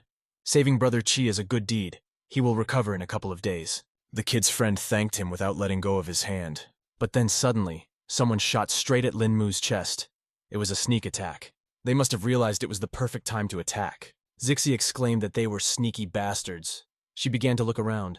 The girl realized that to hit the kid from that distance, it had to be a sniper. She should check his condition sooner rather than later, and get him out of here immediately. But the bullet went through the shoulder blade and exited through the chest a millimeter from the heart. If Lin Mu didn't dodge in time, the bullet would have gone through his heart. Zixi mumbled that she stopped the bleeding through the acupuncture points and asked him to hold on as long as possible. The girl brought the kid to the city of the Eastern Sea, the city's first hospital. The patient was losing too much blood. The doctors were prepping the OR. Zixi asked Dr. Zhou to save Lin Mu. The girl asked her not to worry. She promised to do her best to save the kid. And here it was 5 hours later. Dr. Zhou asked Lin Mu to hold on. She promised to save him. The operation continued. The patient's blood pressure and heart rate are normal. The surgery was successful. It was a great job. The staff member told the doctor that the surgery was successful because of her. Dr. Zhou thanked him and mumbled that it was a team effort and everyone was trying. She still needs to follow up on the patient's condition. She asked the boys to go rest. The boy finally woke up. Dr. Zhou wondered why he was so unconcerned if it was another sneak attack. Lin Mu explained that it was an accident and he had spent a lot of qi while practicing acupuncture to save someone. After that, he lost his guard and was attacked. Zishi's friend was attacked during cultivation, causing his qi to become unstable. He used acupuncture to heal his wounds, but he didn't think it was such a debilitating process. Dr. Zhou asked what technique he used. The kid replied that he used the celestial star cloud of the small radiance. The girl exclaimed that it was high-level acupuncture. It looked like his mastery of low-level radiance would surprise her. Lin Mu replied that it was all thanks to Dr. Zhou's instructions. That was why he was able to master it so quickly. The girl asked him not to be modest, for he could use this technique and help many more people than her. Her teacher in heaven must be happy to see that. Meanwhile, the Yan family was surprised that the kid was still alive. The son went into his father's office and asked him what was wrong, why he was so angry. Yan replied that they had just received the news that Lin Mu had been saved in the hospital. He had managed to escape death once again. Lan Shi was surprised that even the Black Throne assassins had failed. The employee informed the gentleman that the Black Throne had indicated that they wished to return 90% of the commission in order to abandon this mission. The boss was very surprised, because he's not dead yet and they already want to back out. The man explained that the Black Throne has a rule. Whether successful or not, they only attack the target once. Yan exclaimed that this is ridiculous. They are the powerful Yan family. They can't handle some little brat. My son had an idea on how to take care of this brat. Let's go back to the city of the Eastern Sea, the first city hospital. Lin Mu had a visitor. He asked which ward the boy was in. It was his friend, the fat man. He was surprised that there were so many guards in the corridor. The guys explained that the young master was injured because they were careless. Who knew they would hire a sniper? The fatty realized that Huang Chao-ge had sent guards to protect Lin Mu's brother. One of the armed guys asked the other if he knew what kind of person this patient was, that the commissioner had sent them to guard him. An officer passing by asked why they cared. Following orders is a soldier's duty. He asked them to just follow orders and do their job. The boys immediately obeyed the captain and stopped asking questions. Fatty was shocked that even the special forces were here. Brother Lin's circle of acquaintances had grown too large. The kid's friend asked the fat man what had kept him so long on his way here. Better hurry up and get into the ward as soon as possible. The fat man asked the girl why the SWAT team was guarding Lin Mu's brother. Xuan Rong explained that her godfather had sent them. They are the best soldiers on the East Sea. The fat man asked if she really had the troops for such a thing and who her godfather was. The girl replied that it was a secret. The friends gathered around Lin Mu. They asked him to guess who had come to visit him. The boy immediately answered that it was a fat man. The fat man exclaimed as he entered the room that he was very glad his friend was all right. He rushed here as soon as he got the call. Zixi mumbled that they had actually told him about it 3 hours ago, and she remembered that his house wasn't that far from here. Dr. Zhou said that everything was fine. It was getting late, and she asked her friends to let Lin Mu have a good rest. The fat man exclaimed that he had just arrived. Xuan Rong replied that he should be punished for being late. Lin Mu thanked the guy for his concern, but explained that he was really tired today. Zixi took the fatty by the shoulders and asked him to hurry up to let brother Lin rest. The fat man said goodbye to give him a good rest, as he promised to come and see him tomorrow. Lin Mu smiled and asked them to leave sooner rather than later. When everyone left, the kid took a breath, glad that everyone had finally left him alone. He wanted to get to work on treating his wounds as soon as possible. Meanwhile, someone was already following Lin Mu. The hooded guy said that he finally had a chance and he wouldn't leave this time. Lin Mu sat in the lotus posture. He was thinking that he should hurry up and advance to the level of absolute defense. This would help him deal with the frequent hidden attacks. Then the boy sensed some danger. He moved his head away just in time and the throwing knife hit the headboard. He didn't have time to dodge. They don't even give him time to rest. Lin Mu asked his opponent to come out sooner rather than later. He could sense his presence. There was a hooded boy in the room. He mumbled that his wound was so serious, but the boy's movements were still agile. Lin Mu replied that he was good too. It had only been a few days and his skillet had increased significantly. The guy told Lin Mu that he was the first person to catch his throwing knives with his bare hands. Lin Mu explained that if it wasn't for his wounds, he wouldn't have even gotten close to him. The guy replied that he was right, but he was an assassin and couldn't let the moment pass while Lin Mu was injured. He began to attack and exclaimed that the kid was going to die tonight. Lin Mu replied that it wasn't a fact yet. Don't he have any other tricks? He asked the guy to attack, but his wound opened unexpectedly. The boy promised to ease his pain and asked him not to worry. Lin Mu realized that he couldn't let this continue, and it looked like he would have to call for help. He exclaimed that there was an intruder in the room. Just then, an extraction team broke through the door and asked them not to move as they would shoot. The boy tilted his head and mumbled that he knew it wasn't going to be easy. The men in uniform began firing. There was no command to drop their weapons. There was a command to not let him get away. The hooded guy felt the strong firepower. He decided to figure out how to retreat. The guys with guns asked Lin Mu if he was injured. The kid replied that he was fine, but that this guy was agile and they should be more careful. The hooded guy really started using his unusual tricks, fooling the soldiers with weapons in his hands. The guys realized there was an anesthetic on the knives. Lin Mu exclaimed that he didn't kill them. It seems he isn't that evil. The guy replied that he is a man of principles. He's tracking down a target and doesn't want to harm the innocent. So let him not even think about leaving here alive. He asked Lin Mu to stop resisting and began to attack the kid again. Lin Mu realized that he was unable to dodge this attack. In that case, he decided to fight to the very end. But one of the guy's knives stabbed him in the chest. The guy in the hood was asking him to surrender. Doesn't he want him to take the pain away? Lin Mu coughed and replied that it wasn't true and he was rejoicing early. The kid wondered what he meant. Then he felt that he could not move. He couldn't understand what was happening to him. He didn't see his attack, but how he was able to seal his acupuncture points. Lin Mu noticed that it looked like his plan had worked. He explained to the guy that he used the small radiance technique and channeled the last drops of qi into the needle. By hitting the main acupuncture point in his chest with it, he sealed all of his meridians. But another guy with a gun ran into the room and asked who he was. He asked me to put my hands up. Lin Mu asked the man not to shoot as he had some questions for him. The guy broke free from the captivity of the acupuncture and exclaimed that it wasn't enough to catch him like that. The man with the weapon stood in front of Lin Mu, covering him, and asked him to be careful. The guy told Lin Mu that he would let him go this time, but next time he'll take his life for sure. Then he left through the window, smashing it in with himself. Lin Mu told the uniformed guy not to chase him, let him leave. Then the man went over to his companions lying on the floor, and feeling for a pulse was glad to see that they were still breathing. Lin Mu explained that they were only knocked out from the anesthesia, and asked them to hurry up and get a nurse. There were many glass shards on the floor. Lin Mu decided that his chi was too weak, and he could only seal his outer meridians. He only opened them with his power. How things would turn out the next time they met. And so the next day came. Dr. Joe came to change Mr. Lin's bandage. As she changed the bandage, the boy grimaced in pain. The girl immediately smiled and apologized to him. The men in uniform thanked the sister for her help. Lin Mu told the guys that they didn't have to stand here. He would call them if anything happened. But the guys responded that they had to be closer to him for protection. Let him just think they're not here. 3 days later, 2 people were walking down a long hallway. The guys with guns in their hands outside the ward asked who they were and explained that this was a secure area. When the papers were shoved into their hands, the guys opened their mouths and were very surprised. The man explained that they wanted to talk to Lin Mu alone, and the 2 of them were free for now. The boys immediately obeyed the man.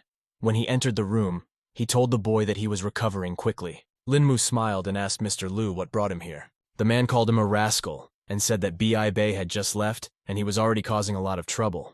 He's such a rascal. Lin Mu told Mr. Liu that he was a law-abiding citizen of the city, and the killer first started. The second man said hello to the kid. B.I. explained to him that this was old Zhang. He had told someone higher up about him, and he had come to visit him. Lin Mu was surprised that Lu Shoyan was serving him like this. He must be a very important person. Zhang tells the kid that they have big plans for him. He's here to ask if he can accept one special mission. Bei explained that if he wanted to help them, they could help solve his problems. Zhang supported his friend and said that not only would they help with the Yang family, but even if all the families in Huaxia joined forces, they wouldn't be able to harm him. Lin Mu felt that there was a lot of power concentrated in this man's hands. He asked old Zhang who he was. B.A. replied to the kid that they couldn't reveal old Zhang's identity right now, but their meeting was decided by the highest authority in Huaxia. The old man laughed and mumbled that they were just a small group of people standing on top in Huaxia. Lin Mu asked, if he was a person with so much power, why did he need his help? He is just an ordinary person who knows a little bit of kung fu. Aren't there many people like him around? B.A. asked the kid not to ask questions he shouldn't ask. He just had to answer old Zhang's questions. The old man said, it's okay to doubt something because it's okay to doubt it. If it were him, he wouldn't have agreed so easily either. All forces are interconnected, it's complicated, and it has a big effect. Some things are beyond their control, even if they have a lot of power in their hands. BEI said that some cases are usually regulated by the Baolong group. They control some cases on their behalf. Lin Mu wondered why it had to be him. There are many high-level masters, even in Baolong's group. BEI explained that all those in Baolong's group are not clean hands. They can't fully trust them. Compared to them, it's easier for them to trust him. The old man said that the boy didn't have to answer him right now. He could contact Shoyan after he thought about it. Bei added for the kid to think about the offer, and they should get going. And by the way, he has kung fu teachings that Lin Mu could try to learn. Lin Mu wished old Zhang and Mr. Liu a good day. Dr. Zhou met the 2 men in the hallway, and she wondered if they were here to visit Lin Mu. Walking into the room, she asked the kid who the 2 that had just come out were. Lin Mu replied that it was some of his friends who heard that he was injured and brought an elder to visit him. He asked why Dr. Zhou was looking for him. The girl explained that she had brought his tests, and judging by them, his body was different from the others. Lin Mu was curious and decided to take a look at the test results. Yujan noticed that Lin Mu's bullet wounds had healed very quickly, and that was simply amazing. Lin Mu asked her about the medical bill in his name and without his knowledge. He thought it was inappropriate. The girl apologized for being a nosy doctor. She promised to consider his remark. Just then, Zixi burst into the room. She exclaimed that she had bad news. There's trouble in the fragrant abode. Sister Yu and her husband suddenly disappeared. The kid asked his friend to calm down and tell him what happened there. The girl began to explain that she had gone to the fragrant abode this morning. When she was outside, she couldn't understand why there was a crush. She asked people to let her through, rather. The girl who was pouring tea in the tea house was lying on the floor. One of the passers-by asked if she was okay and helped her up. Zixi approached her and inquired what was wrong. The girl explained that someone broke into the fragrant abode and kidnapped Sister Yu and her husband. Lin Mu was worried sick. There was a ringing sound and the boy picked up the phone. Answering the call, he was very excited. Zixi inquired who had called. Dr. Joe asked her not to say it was the kidnappers. Lin Mu replied that he did. The voice had been changed and he didn't know exactly who it was. One of the hooded guys asked the other guy if everything was ready. It was the guy who had attacked Lin Mu at the hospital. He came to the room where Sister Yu and her husband were tied to chairs by a guy in a hoodie. The guy who had attacked Lin Mu explained to the second guy that they had just knocked them out. The hooded guy then asked him not to hurt them, as he needed Lin Mu's life. The kid asked him not to worry, as there would be no failure this time. The hooded man mumbled that this was his last chance. The guy then replied that if he couldn't take Lin Mu's life this time, he would cut his own life short. The hooded guy mumbled that it was a good thing and he would expect good news from him. The kid who was attacking Lin Mu thought about the fact that he had been an assassin for over 20 years and had never failed. But he failed twice in killing this guy. That's a shame he'll wash away with his blood. And only one of them can survive tonight. Lin Mu realized that the kidnapper had asked him to come to the appointed place and alone, so it was definitely a trap. Zixi asked him not to go alone. He had not yet recovered from his wounds. The girl asked for permission to go with him, but the boy flatly refused and asked them not to worry. He reassured his friends that he was fine. Plus, these kidnappers are probably a bunch of lowlifes, and they're no match for him. Dr. Joe said it would be dark and he didn't know who would be there. They might ambush him. Lin Mu replied that he knew, but all he could do was follow the instructions. For now, rescue is the priority. Zixi asked him again to let her go with him to help him, but Lin Mu flatly refused. What if the kidnappers spot her and kill Sister Yu and her husband? Dr. Joe suggested making a plan, but the kid explained that now is not the time for plans and he must hurry and save Sister Yu and her spouse. Then the girls finally agreed with him.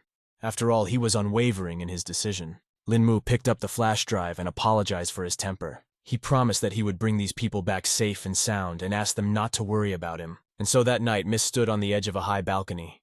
A man was telling her that it was late and time for bed. The girl replied to Uncle Shu that she didn't feel sleepy and he could go first. Uncle explained that it was a rather chilly night and asked permission to bring a cape. Just then, she saw Lin Mu passing by below. She wondered why he was here. The boy was thinking that as soon as the kidnappers showed up, he would spring into action. A familiar voice called out to him. He turned around and saw the guy he already knew. The guy told Lin Mu that he seemed to be a good friend since he came alone for their safety. Lin Mu was surprised why again he had appeared here. He asked to let them go since he was already here. The guy replied that he wasn't going to hurt them, as his target was him. He immediately commanded his men to release Sister Yu and her husband. He then brought the two of them out of their trance. He said that Lin Mu was here and they could leave. Nurse Yu asked the kid what he was doing here. He shouldn't come to rescue them. Her husband asked her not to worry about them. They came prepared and he can't win against them. He has done so much for them. They will pay that debt in their next life. The man was very surprised and asked the savior what he was waiting for. Why he was not leaving. Lin Mu told Brother Chi that he could go back home. This was a feud only between them that should be resolved one way or another. Sister Yu exclaimed that there was no way they would leave him behind. The kid explained to Yu's sister that the two of them would only be a distraction for him. Chi mumbled that he was right, and they would only be in the way if they stayed here. He told his savior in parting that they would await his triumphant return in the fragrant abode. Lin Mu asked them not to worry and remember to make him a good cup of tea. Lin Mu's opponent said, "That's easy to say. After all, today they would see if he would leave or not." Lin Mu asked him to solve everything this night. The kid agreed and asked his men to step back as he would handle it himself. He said that all the bystanders were gone and they could now hold back. It would be a duel to the death. Lin Mu asked before they started for the kid to tell him his name. The guy apologized and replied that murderers can't tell their name to the victim. He prepared his sharp knives and began to attack. Lin Mu noticed that the boy was very fast and agile. In the last battle, he couldn't use chi because of his wounds. This time, he's not going to get hit in the face. Lin Mu began to use his shield. The guy noticed that his chi was very strong. He was excited to battle with such a trained fighter. He threatened to definitely kill him this time, and it would help him reach new heights. Lin Mu replied that he didn't have a chance to kill him and called him dreamy. He thought about how the teachings Mr. Liu had given him contained techniques that he could use in a battle against him. Lin Mu began to use the dragon defeat technique. The guy noticed that Lin Mu's chi had become dragon-like. The kid began to apply the 18-palm dragon strike. Everything lit up around him with a golden bright light. He can't underestimate his opponent, but the guy won't be able to dodge this attack. He really didn't expect Lin Mu to know the 18 palms of the dragon, but fortunately, he came prepared. In the guy's hands was a syringe. It was steroids. He injected this syringe into his chest and said that he could increase his strength for a short time and let Lin Mu prepare to die. After which, the guy asked Lin Mu to attack him sooner rather than later. He asked for permission to show him what he was really capable of. Lin Mu exclaimed that he was willing to harm his body just to get his way. The guy replied that he didn't want to do it, but he had no choice. His future depends on him killing him today. Saying that, the guy started to attack Lin Mu. He started using the flower rain and the kid noticed he was faster than before. He asked not to waste energy as his flying daggers were useless against him. Lin Mu began to apply the dragon shield. The guy realized that he had managed to block all of his attacks. Looks like he can't rely on daggers alone. Lin Mu stood up to use the spirit dragon that attacked the guy, which was quite unexpected. Lin Mu exclaimed that his opponent had lost. The boy fell to the ground and began coughing. Scarlet drops of blood spurted from his lips. Lin Mu asked him to surrender. After all, his internal organs were damaged. The guy responded by asking him to do it. After all, he accepts his defeat. Lin Mu mumbled that if he could tell who was behind all this, he could save his life. The guy explained that it didn't matter anymore. He had failed and they wouldn't just let him go. Doesn't he realize who's behind this? Lin Mu asked if they were true. Why go so far to kill him? The guy coughed and replied that it must be frustrating to be a constant victim.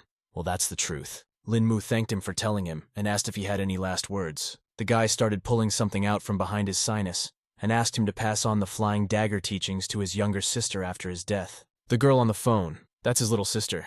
She's a student at the University of the Eastern Seaboard. Lin Mu realized that she was a student of the East Sea University.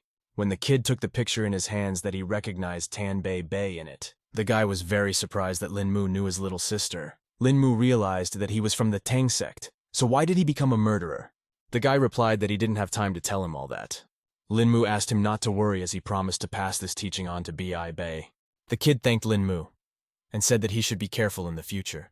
Still, a lot of people wish he were dead. Lin Mu mumbled that he needed to get rid of the corpse.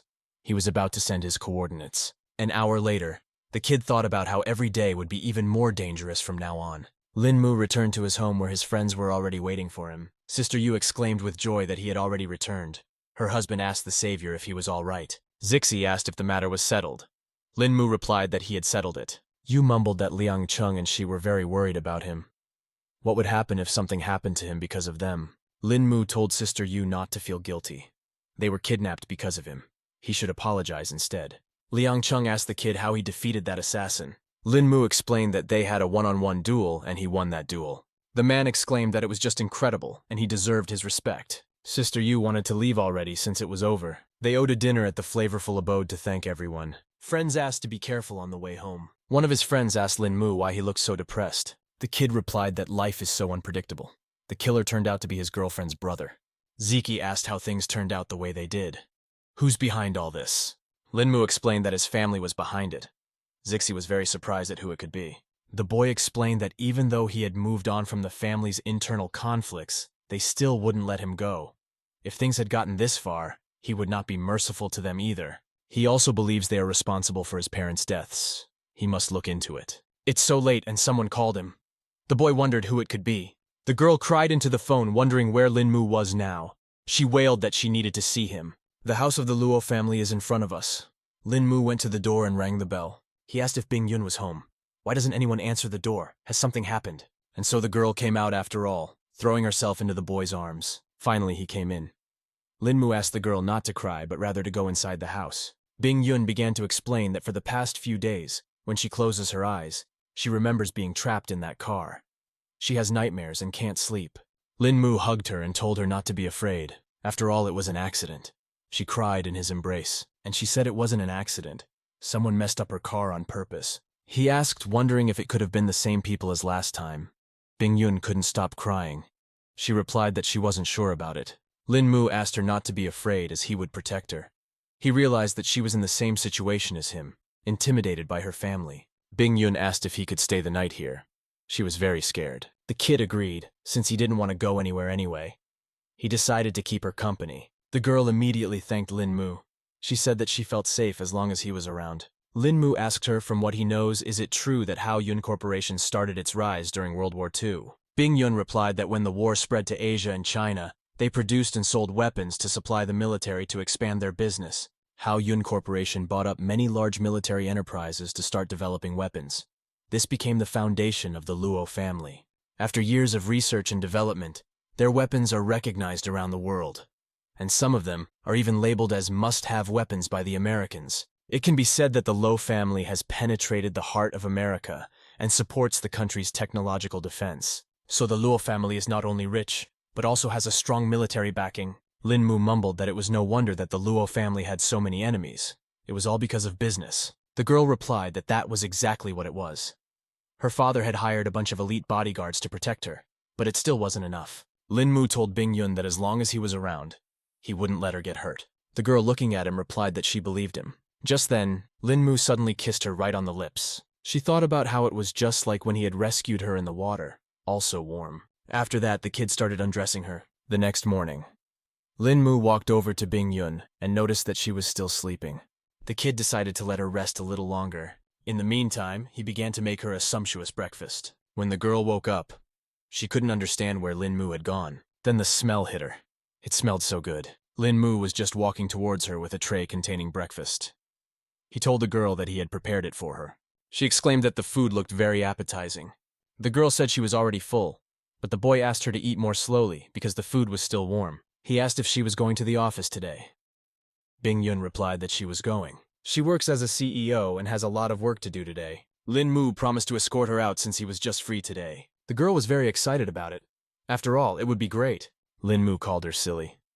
As long as she is willing, he can see her off tomorrow. He asked her to go wash up and come out when she was ready, and now the huge tower of Hao Yu loomed before us. Bing Yun asked if he wanted to walk her some more. The boy replied that of course he did. The staff began to say hello to Mrs. Lo. Bing Yun introduced his friend Lin Mu to them, and said that he could visit Hao Yu Tower anytime he wanted. The girl decided to show him her office, and they began to go up in the elevator to a high floor. A retinal scan was required to gain access. After she did so, the system greeted Mrs. Bing Yun. Lin Mu exclaimed that her office looked absolutely gorgeous. The girl replied that it was indeed so. The view from here is very beautiful. She looks here when she is tired from work. At this time, a sniper was already watching them. He aimed his target directly at Bing Yun. A hooded man with a gun rig on the roof waited for confirmation of the order. Then the order to eliminate the target immediately sounded, and so the deadly bullet flew forward with great speed. Lin Mu sensed the danger and ran up to Bing Yun with lightning speed. He asked her to be careful.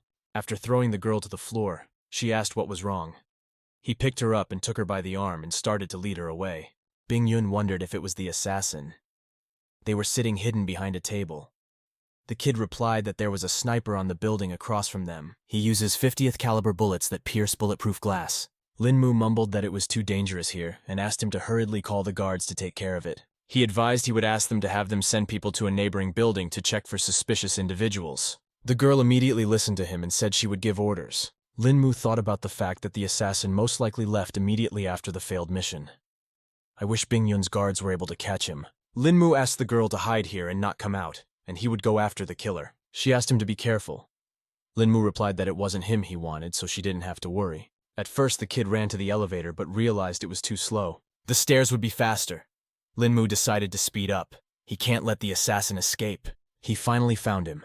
Based on the trajectory of the bullet, the sniper must be on the roof of this building. But then the kid stopped and decided to use the fire escape. To avoid being seen by others, the killer will definitely run from here. In front of him, some man wearing sunglasses appeared on the stairs. Lin Mu asked him to stop and not try to escape. The man exclaimed that he seemed to have found it. He pulled out a gun and pointed it in the kid's direction. He promised to send him to hell. But then Lin Mu suddenly disappeared somewhere. The man couldn't figure out where he had gone. Lin Mu had already knocked the man out. He couldn't understand why the guy didn't bring his sniper weapon with him. The kid opened the door that led out to the attic. In front of him, he saw a Barrett M82A1 sniper rifle. He called Bing Yun and said he caught the killer. The kid asked him to send his men here. Lin Mu walked into the building and told Bing Yun that he had returned. The girl told her boys they were free to go, and she asked the boy to be there to protect her. One of the guards told Miss Bing Yun that you shouldn't trust strangers so easily after everything that had happened. The girl exclaimed that if it wasn't for Lin Mu, they would be looking at her corpse right now. The boys mumbled that they'd let her down. Lin Mu asked the girl not to blame them. After all, people sometimes make mistakes. The guards noticed that this guy was very fast. Before he noticed, Lin Mu was already standing in front of Miss. The girl asked the guards not to stand and wait, but rather to go check on the killer. They immediately obeyed and began to do her bidding. The boys told Mr. Lin that they were entrusting their young miss to them. They asked him to protect her at all costs. Lin Mu replied that he understood and they could go back to their work. The girl thanked the boy again, for he had saved her life again. Lin Mu asked her not to worry. This assassin was no match for him in close combat. It was bad enough that he couldn't extract any useful information from him. 3 full-length panoramic windows taking aim is not difficult for a sniper. Bing Yun explained that this design takes into account aesthetics, light, and more. But they also took measures against such occurrences. All the windows were installed with bulletproof glass, but they did not expect that there were bullets that could penetrate them. Lin Mu mumbled that he was also puzzled by this. The assassin had used a Barrett rifle. Even 50th caliber bullets couldn't penetrate 2 layers of bulletproof glass. Sticking his finger in the bullet hole, the kid exclaimed that there was something strange here. Bing Yun inquired about what he had found. The kid explained that the edges were too smooth. It was different from a normal bullet hole. Bing Yun mumbled, "This is really strange. These edges look like they were burned using high temperatures." Lin Mu added that it takes really high temperatures to break through bulletproof glass, even if warheads are used. The kind of footprints you want to leave, you can't. Bing Yun asked if he believed that superpowers existed. The kid wondered if she was talking about those powers from the movies. The girl replied that that was exactly what it was. There are people in the world capable of using them. Most are born with them. And when the powers are awakened, they gain incredible power. Everyone's powers are different, and there are also many ways to develop them. Lin Mu noticed that she was talking about it very confidently. Had she met people like that? Bing Yun replied that she had seen such people in Europe. They call themselves mutants. Lin Mu mumbled that it sounded interesting. Are there such people in Huaxia? Bing Yun isn't sure about this. But legends say that there are cultivators in Huaxia who use qi to gain strength. They shouldn't be underestimated. Lin Mu added that this meant that this bullet hole was made by an assassin with superpowers. The girl replied that it must be so, and she must tell her father about this evidence. And here we are back again in the city of the Eastern Sea. We're looking at the police department. Someone called to a man with glasses, asking him to come up quickly. The man couldn't understand who it was, who dared to call at such a time. Commissioner Shen received a call from Mr. Lo. A man asked him how he could help. When he heard about the village in the west, he promised to send to investigate it right away. Those guys were fearless, daring to attack the Lo family in broad daylight. They think the police are good for nothing. The commissioner gave the order to let everyone know that they are meeting in the meeting room. A huge tower of Hao Yu towered into the sky. Bing Yun told Lin Mu that she informed the police and they are helping the Luo family with the investigation. Lin Mu replied that he was worried that the police wouldn't be able to handle the mutants. Maybe he should go instead. The girl agreed but asked him to be careful. If anything went wrong, he had to come back at once. Lin Mu promised that he would do so, then turned around to leave. But Bing Yun suddenly called out to him. When he turned to the girl, she walked up to him and immediately kissed him. He felt a great passion in her. Bing Yun said that she would wait for his return. Meanwhile, the East Sea City, West Zone Yemu Village. It's a village, I wonder if there really could be mutants here. Lin Mu didn't see anything suspicious here yet. Outside, the children were playing in the street. The sister shouted to her brother to wait for him. They were playing catch-up. The boy noticed that there were only old people and children here. It looks like a normal village. He was walking forward and noticed something. It was strange that there weren't many people in the village. Why this diner was still open. There is something strange about this noodle shop. Lin Mu decided to take a look. He asked the boss if there was any food left. The man replied that of course there was and asked him to sit down. Lin Mu ordered a bowl of Yangsong noodles with a fried egg. And so his noodles were ready. The owners of the cafeteria wished the boy a pleasant appetite. Lin Mu noticed that the noodles were poorly cooked. Looks like his guesses were right. This noodle shop is not open for legitimate business. We need to find out more about this place. Lin Mu told the boss that he had left the money on the table. But the boss asked him to wait, as he hadn't given him the change yet. The protagonist managed to dodge the knife, which ended up embedded in the table. The stranger couldn't believe that the young man had managed to dodge his attack, and his back was turned to him. Lin, in turn, backed up and inquired, and unknown who they were. Taki didn't answer his question. Suddenly, the woman swung at him with a knife. The young master once again managed to dodge the knife and continued to back away. Then, after waiting for the right moment, he stabbed her in the back with a lightning strike. Eventually, the woman did collapse unconscious to the ground. The man finally realized that this guy was extremely strong, and he couldn't handle him. Mu asked why they attacked him, since he just wanted a snack. The unknown man suddenly shouted, urging his associates to run away immediately. At this time, the ceiling literally rattled, and the sounds of footsteps could be heard. Lin realized that there were actually more people upstairs, and everything had been planned in advance. The stranger himself also hurriedly left the place in question, but the lad could not allow it. After all, he realized that the assailant intended to go to his boss to call for backup.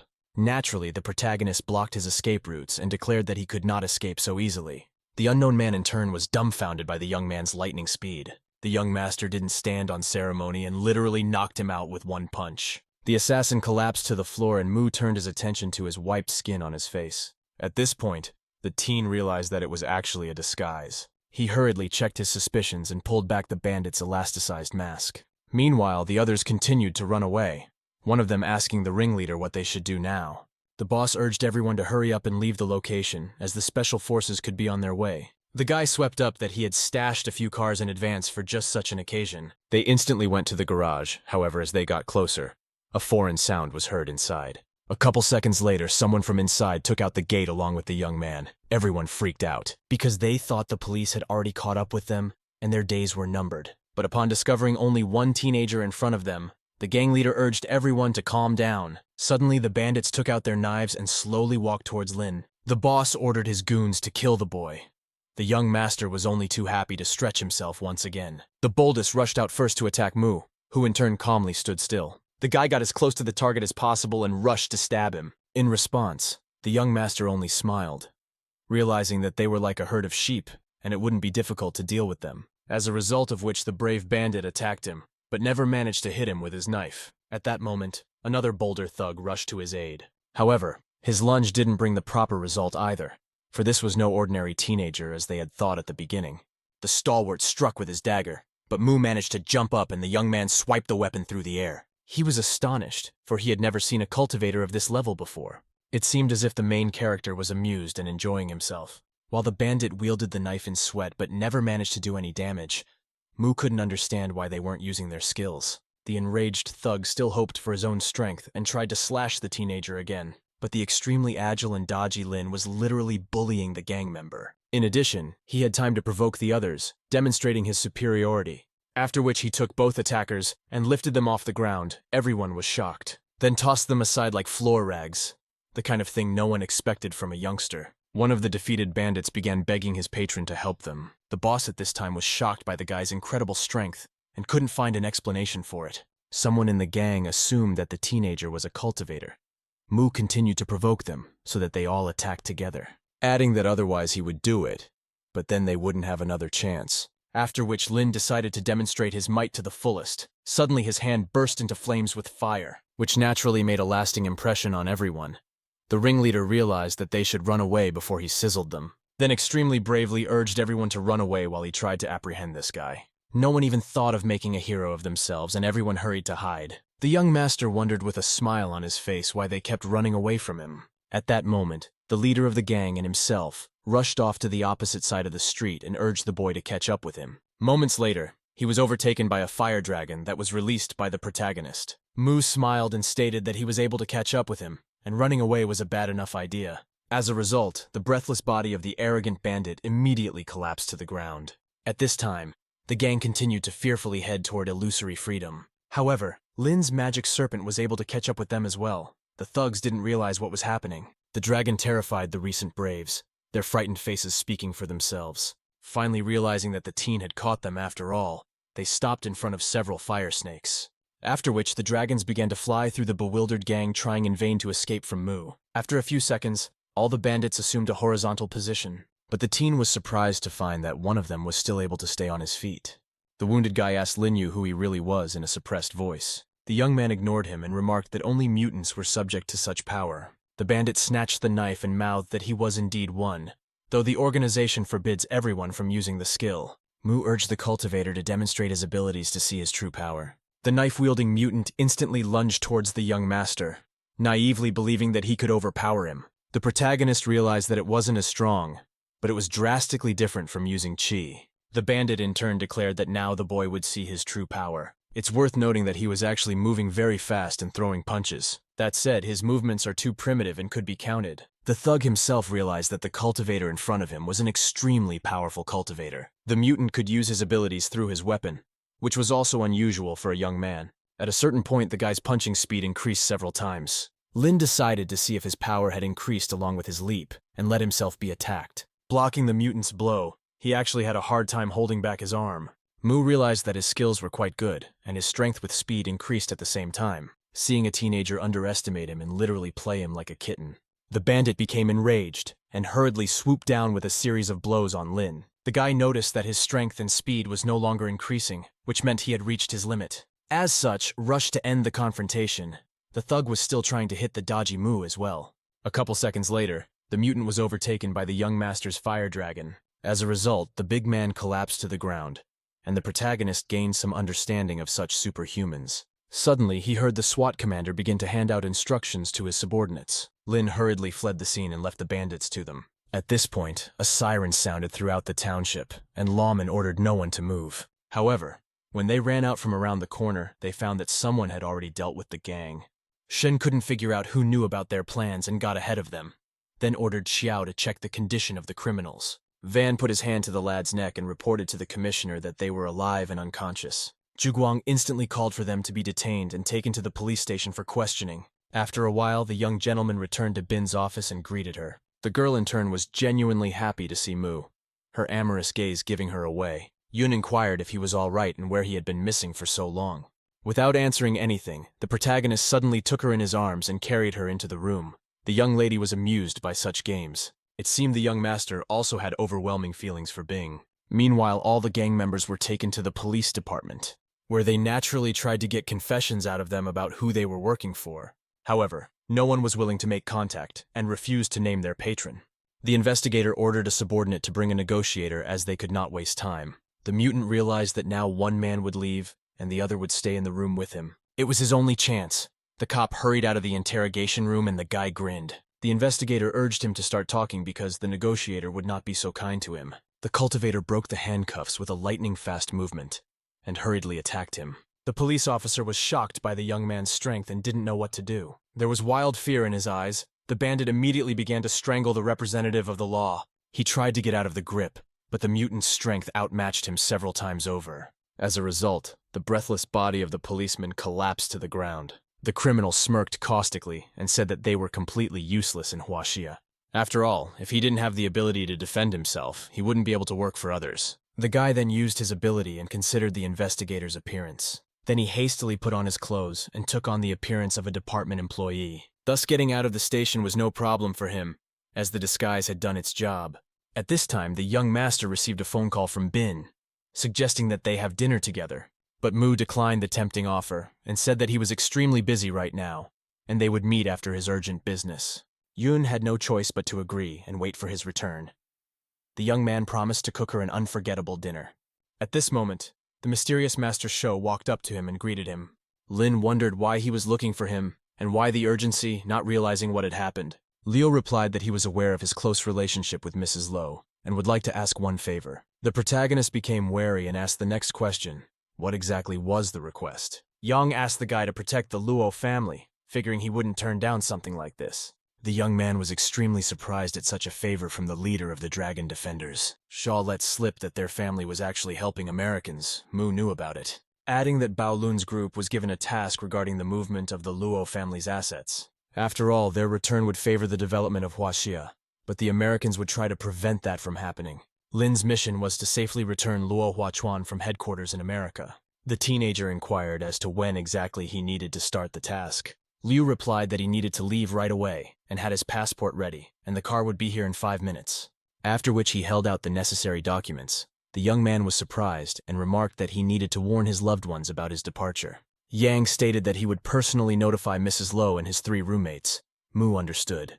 Dinner with Bin was cancelled. After a certain amount of time, Lin arrived on an airplane at the New York airport. Naturally, he didn't like this idea. He never thought that one day he would end up in America. In addition, he didn't warn anyone personally, because when he returned, they would not be happy with such an act. One of the greeters suddenly called out a young master and called him by name. The guy said that he had been sent to pick up Mu.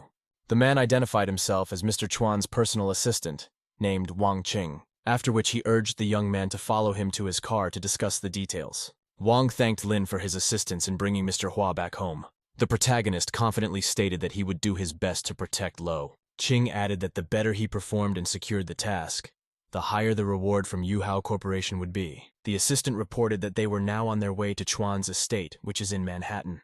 After a long time, they finally reached Hua's location, where they were met by the butler. Wang motioned that he needed to be excused for business, and the servant would escort him to his room. The extremely gracious man in turn beckoned the young master to go inside the house. Meanwhile, Ching rushed to report to Zhang, who wondered if the student had arrived. Wang replied in the affirmative. The group leader, Bao Lun, asked him if the kid was definitely suitable for such a demanding job. The deputy sauntered over.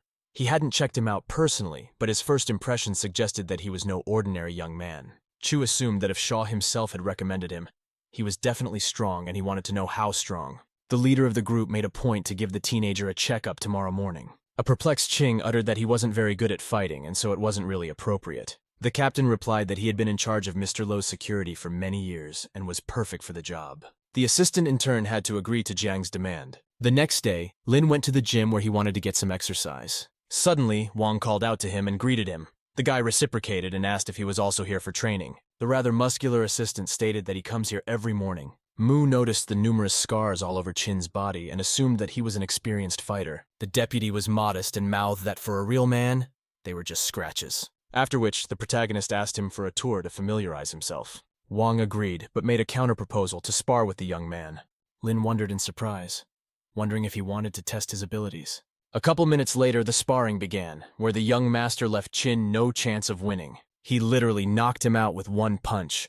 The assistant did not expect such power from the student and fell to the floor. Mu immediately extended his hand to help him stand up and asked if he was sure everything was fine. Wang replied positively. The guy started apologizing to him for obviously overdoing it. The aide noted the teen's incredible skills and said he was impressed with his training. The young man offered to help him to his room. Ching politely declined and said that he just needed some rest. Lin in turn went to survey the vast area of the manor. Van sat there thinking about how the teenager was really tough and was able to overpower him with just one punch. At this moment, Zhang came up to him and asked how their sparring had gone. The assistant swept up that this student was very strong and he couldn't even counterattack him. Captain Chu was extremely surprised by this result and couldn't believe that some kid had surpassed Ching. The aide stated that this is the first time he has met such an incredible fighter and his kung fu beyond what is possible. Zhang hurriedly gave him ointment for his wounds and apologized for the whole circus. It had been about half an hour, and the protagonist had finally made his way around the not insignificant area of the estate. The boy caught himself thinking that such a large house would not be easy to defend. At this time he was suddenly called by the butler's voice. The young gentleman asked what had happened and why he was looking for him. The attendant replied that Mr. Chuan would be leaving his office soon and needed Mu to be by his side, and he left the suit in the room. Lin thanked him and immediately went to change his clothes. A few minutes later, the cars and crew were ready, as Chu reported. Hua looked around at everyone and stated that in that case, they could check out. However, while heading towards the car, he suddenly remembered Wang and asked where Ching was. The young master in turn looked at Father Bing and wanted to understand what kind of person he was. Tian informed Mr. Chuan that the assistant had become unwell and would temporarily take over his duties. Lo looked around in surprise and declared that he was ready to hit the road. Zhang walked over to Mu and muttered that he needed to ride in the same car as Mr. Hua.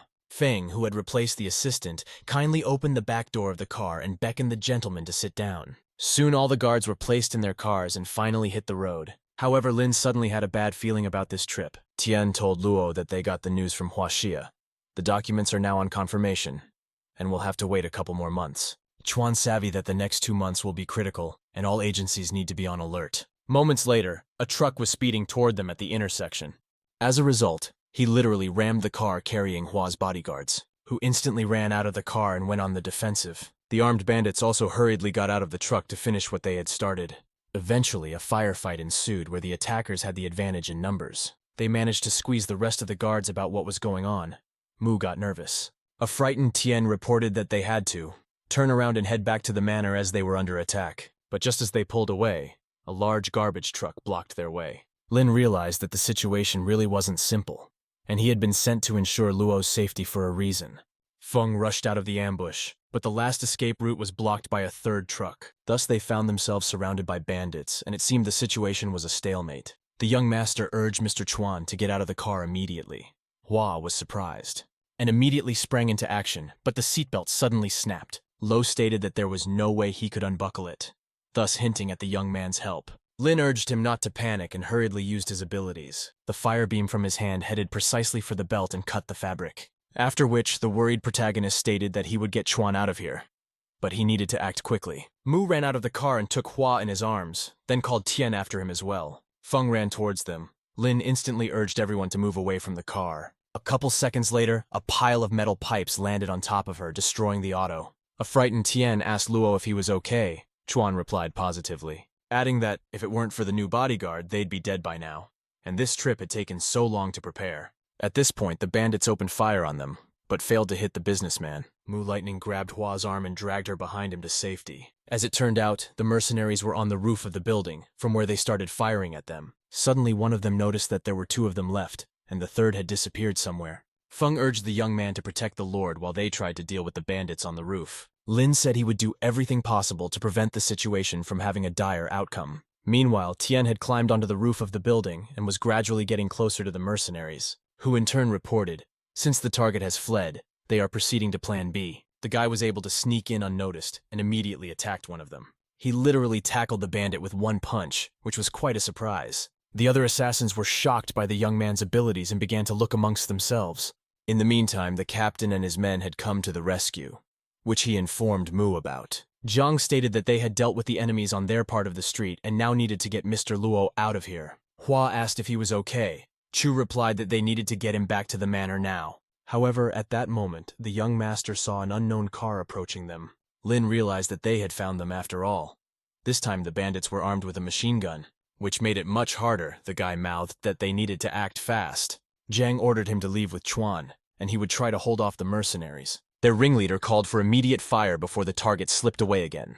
The gang member instantly grabbed a huge machine gun and opened fire. Chu rushed to run in the opposite direction, thus distracting them from Hua. Bullets whistled behind his back. The captain knew he needed to disarm them as soon as possible. At this time, the young master grabbed Lo by the arm and led the way, looking for another hiding place. Turning around, he noticed Zhang's incredible movement speed. He clearly could not be underestimated. Chu actually avoided the barrage of fire for a long time. Even the goons couldn't figure out how he did it. Suddenly, they lost sight of him and assumed he was hiding behind one of the parked cars. The gang leader ordered his henchmen to attack the vehicle in question. As a result, the car exploded along with nearby cars, all engulfed in flames. The naive thugs thought they'd finally gotten rid of the annoying guy. The boss ordered them to immediately set off in search of the original target. However, at this very moment, literally out of nowhere, Zhang appeared and attacked them. Literally, with one punch, he sent the ringleader horizontal. The other gang members were shocked and said they had killed him a couple minutes ago. Chu smirked and muttered that they could only dream of it. Then he began to deal with the thugs, his lightning-fast and extremely painful blows hitting right on target. One by one, the bandits flew off in different directions, the bewildered killers unable to resist such force. Soon the captain had interrupted all the mercenaries in the van. Their leader was watching the whole thing from the roof of the building. He was disappointed with this result. After all, they had failed the mission and couldn't even wound Chuan, let alone kill him. The unknown man muttered to himself that he needed to move on to Plan B, and began nervously dialing someone's phone number. He reported that Lo's bodyguards were too strong, and a group of mutants needed to be brought in. After a while, they successfully reached the manor, where Mu had another surprise waiting for them. The unknown boy saw Lin sprawled out on the lawn and thought it was his duty to convince him. At this moment, the young master was actually resting after his baptism of fire. Suddenly, a stranger approached him and called himself Luo Yuan. He stated that he had been looking for him for a very long time. The guy was extremely reluctant to ask the boy what had happened. The young man said that he had heard what a kung fu master he was, and asked him to teach him a couple of techniques. The perplexed Mu asked who said that. The boy replied that his uncle stated, thanks to him he came home alive. After which, the kid bowed low to the protagonist and once again asked him to take him on as his apprentice. Lin did not know how to delicately refuse this fate, since the little one had asked him to do so. At this moment, the child was called out by the voice of the captain, who urged him to leave his master alone. Wang also picked up on the fact that he had recently asked him to teach him martial arts, and now he was pestering Mu. Yuan asked him not to get angry. After all, he just wanted someone to teach him kung fu. Qing said that it requires hard work, because it is a serious business and requires a proper attitude. Zhang thanked Lin for his reaction and help in such a critical situation. The guy became coy that if it wasn't for them, it wouldn't have worked out at all. Chu pronounced that he may not have seen him in emergencies, but he's definitely not your average teenager. Suddenly, they were called out by Han, who was curious about who Zhang was crucifying himself so much in front of. Van and the captain rejoiced at Dean's presence, for they had not expected the department to send reinforcements in his person. The agent spelled out that the Lo family was in grave danger, and so the decision was made to send him here. Qing assumed that with the two best fighters of Bao Lun's group, Mr. Chuan should definitely return to the country without any obstacles. Chu was genuinely happy to work with his buddy again, and said they were now safe. But Han was quick to dispel his confidence, as the Americans had turned to the mutants for help, which meant they were in for a tough fight. They then held a meeting about their next course of action, where Hua was dissuaded in every way possible from returning to the country. Especially in the majority opinion, moving the business to Huaxia was an extremely bad idea. But Lo mumbled that if they stayed here, their business would eventually be taken over by local corporations. Therefore, it is necessary to return home to secure their years of labor and not give them away for nothing. One representative said that the Americans had offered them favorable terms, and to move the business to Huaxia would put everyone in danger. Plus, he was almost killed yesterday, and the Americans involved shadowy organizations. But most importantly, the government does not want to get involved in these matters, so their survival here is jeopardized. However, Chuan was unwavering in his decision and said that they would return to Huaxia anyway. Either they come back with it and stay in business, or they go out of business and Hua will buy their share at double the price. The family was adamantly opposed to this decision and reminded him that he had no right to speak for the entire Lo family. Their debate was suddenly interrupted by Chuan's son. Qi brought the information his father had asked for. The head of the household thanked Feng and took the documents. Everyone tensed up, for they didn't understand what was going on. Hua said he was aware of their sins and handed out fascinating compromises to each of them, urging them to get out of the business. The relatives present were simply shocked to learn a lot about each other. It also emerged that the second brother had leaked all their investment plans to the government, which is what they started accusing him of. In response, he sadly mouthed that he had no other choice in the situation. And the losing bid for the high-speed rail project last year also turned out to be his doing. Most had only one question for him: why he betrayed his family. The businessman replied that they were not as clean as they seemed at first glance either. So no one has the right to blame him. One of the relatives said sadly that she would sell her shares and get out, and the contract would be sent to them later by her lawyer. Her brothers tried to talk her out of this decision, as they wanted to expand their business in New York. But the woman replied that she did not want to play such a dangerous game and wanted to go to live in Australia. One of the brothers also refused to return to Huaxia and said his home is here. However, the fourth brother still stood by Chuan's side and said that he would not abandon him at such a crucial moment. Lo in turn thanked him for his understanding and gave him a menacing stare at the rest of the family. Eventually everyone left him and went out of business. His father muttered to Qi that it was a split in their family, adding that he doesn't know if he made the right choice or not, but he can't watch their years of labor being wiped out. Feng supported his father and said that he had absolutely made the right choice, and this was the only chance to save Haoyu Corporation. Meanwhile, Van passed on information about the New York Mafia and the leader who had recently attacked them. Qing also gave him the keys to his car and a bank card with money in the account, adding that since Lin is new in town and no one knows him, he will be the one with the necessary information, because the main target is naturally a mob boss. The guy got into the convertible and stated that he would act on the situation. After he left for another mission, the Luo family's assistant only looked at him. The young master on his way hurriedly familiarized himself with the dossier on the gang leader named Higgins, who was just today celebrating his 45th birthday. Mu intended to give him a present. But first, I stopped by the nearest ATM to withdraw some cash. The protagonist withdrew a few $100s and began to ponder his next steps. Lin decided to go to the noisiest and most prestigious place, the red light district, where he was instantly taken in by girls of the oldest profession, offering him fun. Naturally, the young master hurriedly decided on his choice and approached one of the maidens. Mu in turn asked her to lead him to the most luxurious place here. Then he hurriedly made a preliminary payment for his services. The young lady was delighted when she saw the wad of money. The lady took him under her arm and they set off for the nightclub. This night promised to be unrivaled. Bringing rich Lin, the girl offered him a little drink to relax and lift his spirits, or proceed directly to the fun. But the young man didn't care about that. He kept looking around for the birthday boy Higgins. Suddenly, he caught sight of several bodyguards guarding some sort of entrance. Meanwhile, the damsel had already managed to drink some alcohol and became more talkative. She informed Lin that the entire entertainment business was owned by the Manhattan Mafia. Mu played the role of an uninformed person and wondered if this didn't just happen in movies, and he would like to take a look. The young lady called it quite amusing and remarked that she could not spend it there. The guy knew how to act in a situation like this and pulled out a lot more cash to sway her decision. Naturally, it worked. The damsel successfully guided the teenager into a closed club of the mafia and told him that the establishment was inaccessible for ordinary people, then urged the young master to walk with her to another equally beautiful place. After a couple minutes, they came to a huge mansion, and the girl mouthed that the estate belonged to the mob leader Higgins, adding that this house is the most coveted place by many girls, and it is where he spends time with his women. Mu allegedly asked in between where he might be now.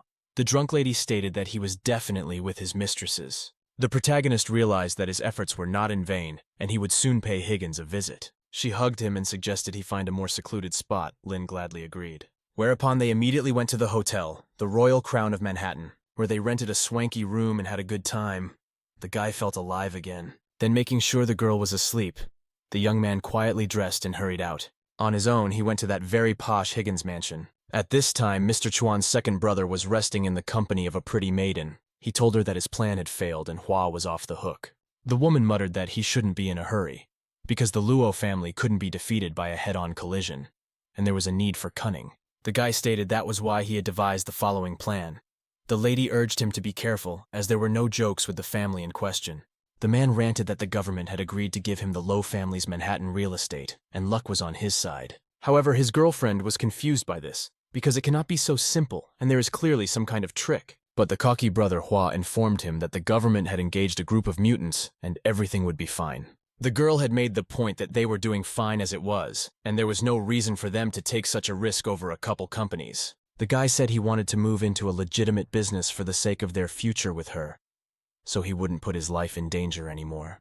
The woman even wept, because she naively believed that he wasn't lying and was really taking such a risk for her. He in turn kept singing beautifully in her ears that things would soon get better for them. At this moment, the young master at the back of the room clapped sarcastically and said that his narration was impressive, adding that it was not in vain that he had come here and listened to such a moving mob story. Mu also said that the mansion of the mafia leader should be guarded much better, since he had no trouble sneaking in. A dumbfounded Higgins asked who he was. Lin replied that it didn't matter. At that moment, the ringleader rushed to grab his gun and pointed it at the teenager, saying no punk kid has the right to break into his house and threaten him, after which he pulled the trigger and shot at the protagonist, but missed the target. Instead, he broke an antique and very expensive vase, which he was incredibly disappointed about. Mu smiled and uttered that he was indeed ruthless and dared to shoot him. Higgins himself couldn't believe he had missed. He didn't understand how that was even possible. Lin swept it up. He actually shot accurately, but his speed was faster than the bullet. The shocked mob leader said he would shoot the youngster and pointed the gun at him again.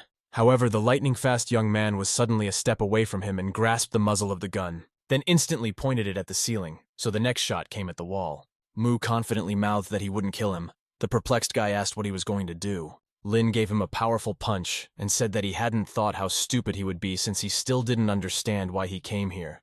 Higgins sat down on the couch and made no further attempt to resist the young master. He urged the girl to run away from here immediately, which moved Mu, for even at such a moment he was thinking of his mistress. The woman in turn looked pitifully at her lover and did not want to leave the banquet. On the contrary, the maiden instantly became furious and swung her knife at Lin, which he had not expected. The teenage boy had implied that she had done it for nothing, since he hadn't originally planned to kill her, and fired a fire beam at her. For a few more seconds, the young lady stood on her feet and only had time to take one last look at her lover.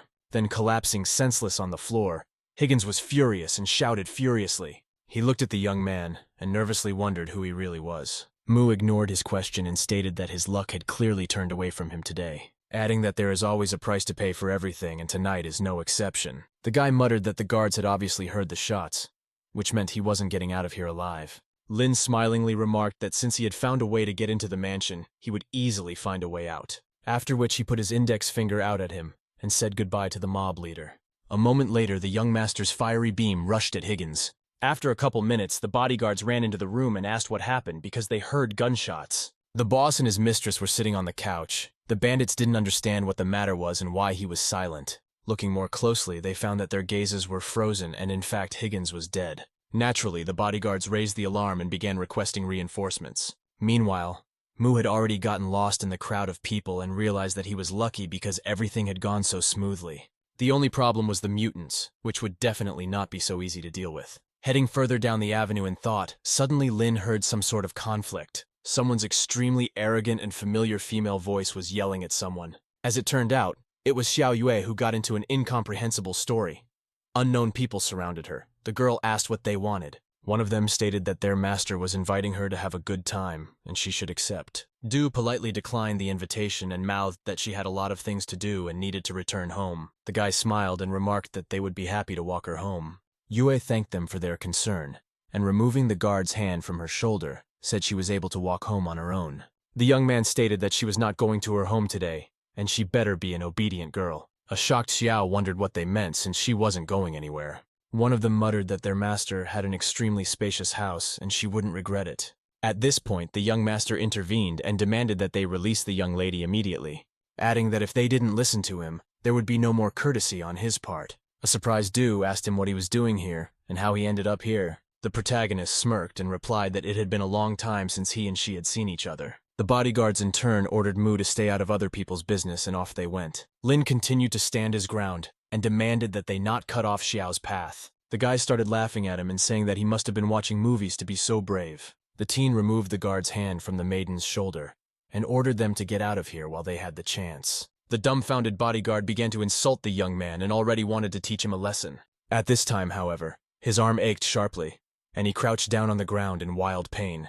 The bewildered gang leader wondered what the kid had done to him, since he had only touched his arm.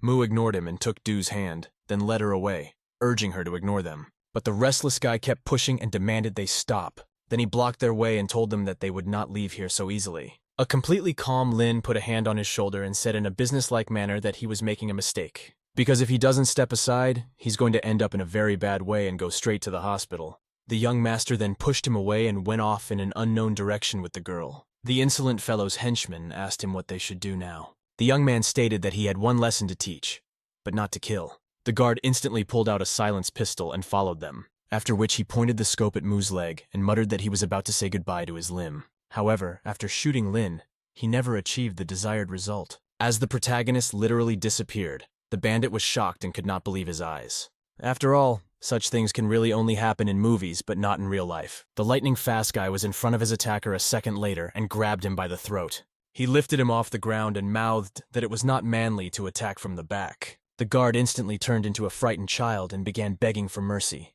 Mu stated that everyone has to take responsibility for their actions, and this situation is no exception. After which, Lin flung him to the side of the expensive car, and he flew into the front door. Subsequently, a huge dent was left on the car. The gang leader found it hard to believe such a thing. He watched with bulging eyes and didn't realize who this teenager was. At this point, the young man looked at him menacingly and gave him one last warning. The frightened guy immediately said he understood and apologized.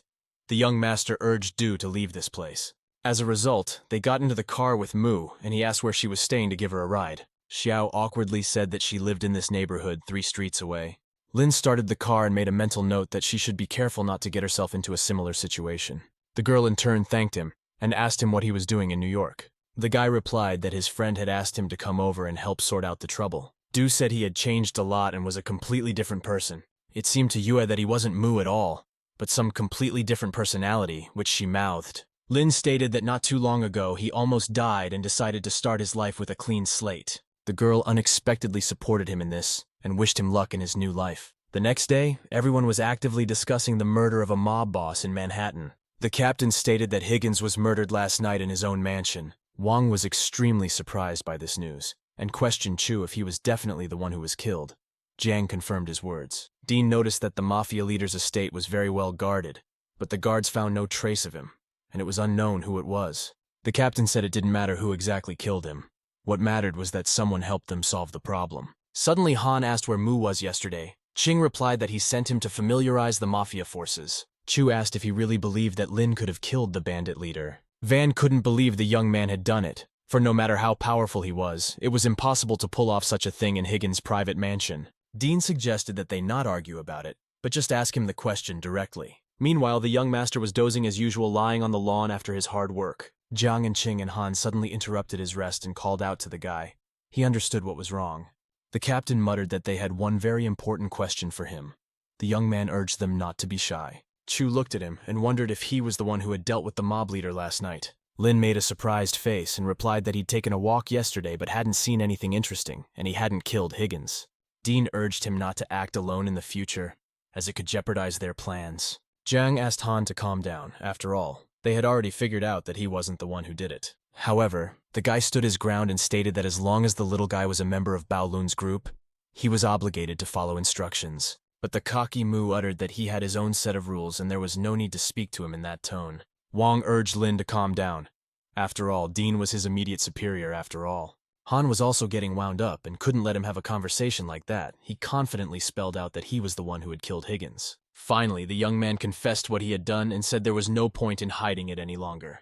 Qing was shocked by the young master's confession and couldn't believe that he had single-handedly dealt with him. Dean suggested that he demonstrate his abilities, so that they would have no doubt that he was able to overpower the mob leader. Mu smiled and accepted the challenge, as he was also curious to see what Bao Lun's group could do. Zhang didn't like the idea and said that if they crippled each other, there would be no one to protect Mr. Hua.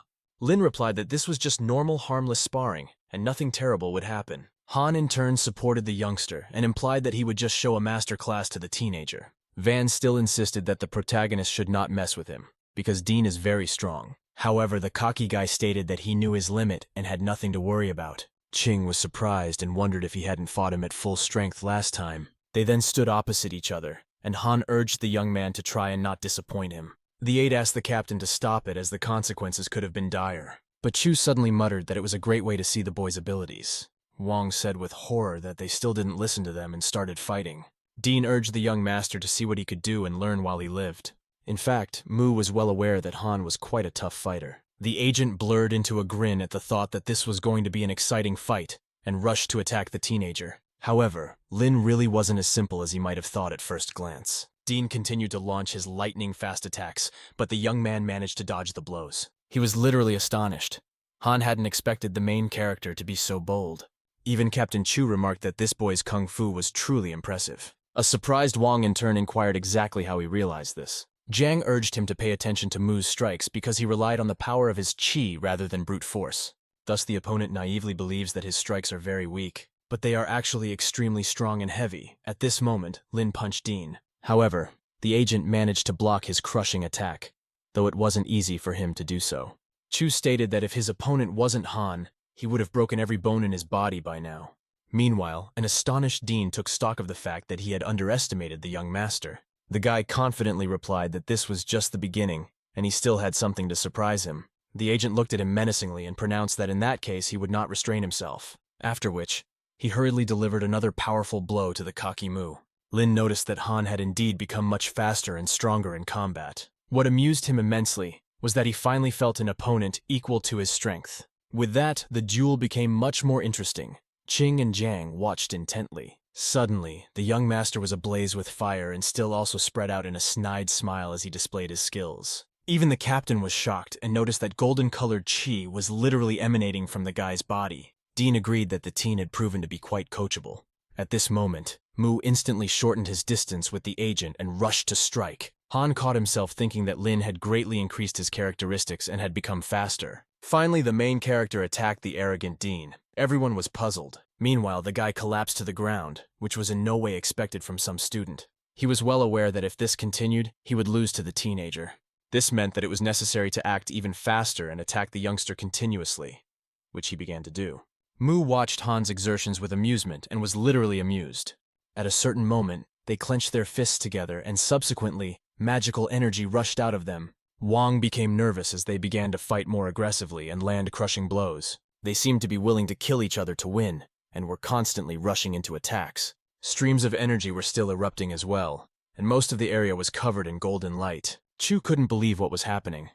After all, he and Dean were considered the best in the field of kung fu, because they have worked for 10 years to achieve these results, and to stay at a high level. But Lin was only 20 years old, and he was incredibly strong at such a young age. Zhang assumed that his level was exceptional, and that was why he was learning so fast. However, combat experiences gained over time and after numerous battles.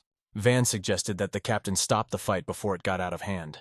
It was all the more evident how Han was holding on from the last of his strength and would soon lose. There is only one explanation for what is happening, and the young man's inexplicable talent. He could be the reincarnation of a seasoned kung fu master. Chu felt uneasy at such thoughts.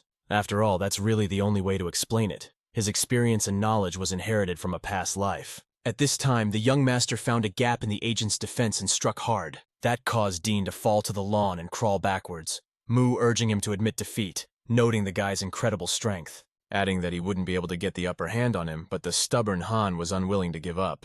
He declared that he would fight him to the last drop of blood, which amazed the others. The captain urged him to calm down, and pronounced that he was a great fighter, and he didn't need to prove it to anyone. Dean got to his feet and straightened his back, saying he hadn't had a fight like this in a long time. His face covered in bloated veins, Han nervously ordered Lin to attack him again. The guy saw the speed of his chi flow increased. He realized Ding was going to bring his full power to bear. Chu and Qing also realized that the inspection had escalated into a real massacre, and the agent went wah-wah. However, Jiang was convinced that even using this, he still wouldn't be able to defeat the young man.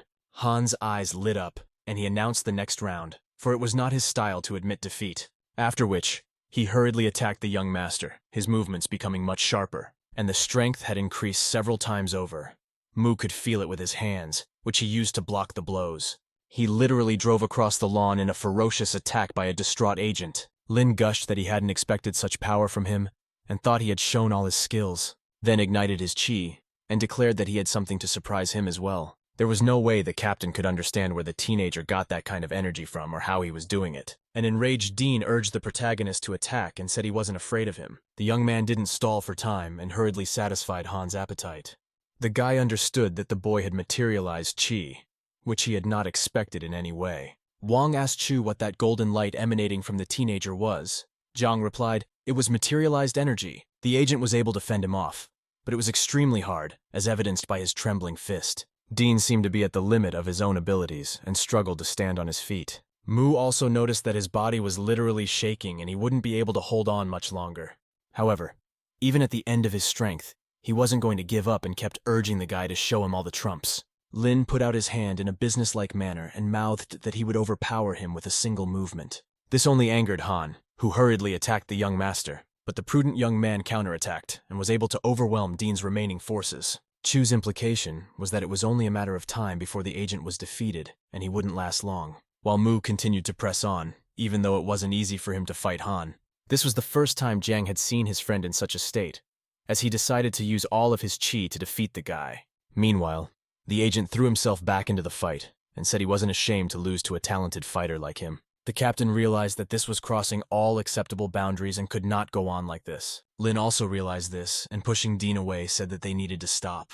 Subsequently, a perplexed Han fell to the lawn and couldn't understand why the kid decided to stop fighting. Mu insisted that they were done with the sparring as it was escalating into a massacre. Chu was shocked at how easily the young master had stopped the agent's secret strike. Dean in turn got to his feet and confidently declared that he was fit to continue the battle. But the protagonist urged him to surrender, because the consequences could be dire. Plus, they need to get back to the mission, and if he overstretches his body, he could end up in the hospital. However, Han continued to move towards him. Mu reiterated his demand.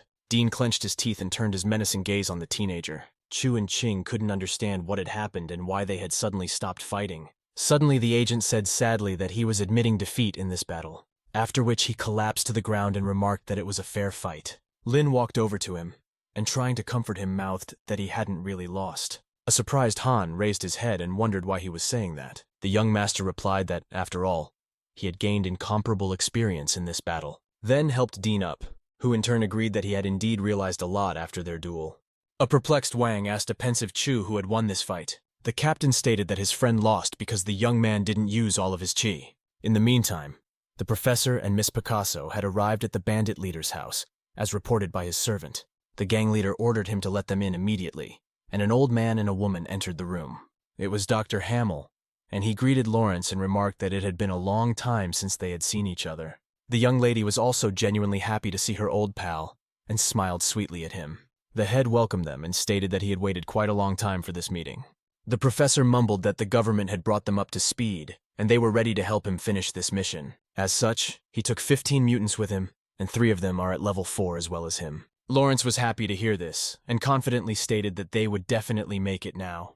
Miss Picasso asked him if everything was ready, and when they were performing. The guy appreciated the serious approach to the matter, and smilingly pronounced that they would start tomorrow at midnight. After that, he gave documents to his associates, which contained all the information about the enemies. Shannel opened the folder and was surprised, for they would have to deal with Baolun's group. The girl asked the doctor if he was already familiar with the organization. The old man replied that they were extremely mysterious people, and that his companion had dealt with them 3 years ago. After this clash, he and his men died. Baolun eliminated his gang. Lawrence stated that he was already aware of what had happened, and his friend's group of mutants were nothing against them. The girl wondered why the government had decided to engage mutants specifically to confront them. The gang leader replied that the Low family had secret research on the Americans, and they were obliged to leave it behind. At this time, Shannel came across the unknown teenager's file and asked why Baolun had sent the rookie on a mission.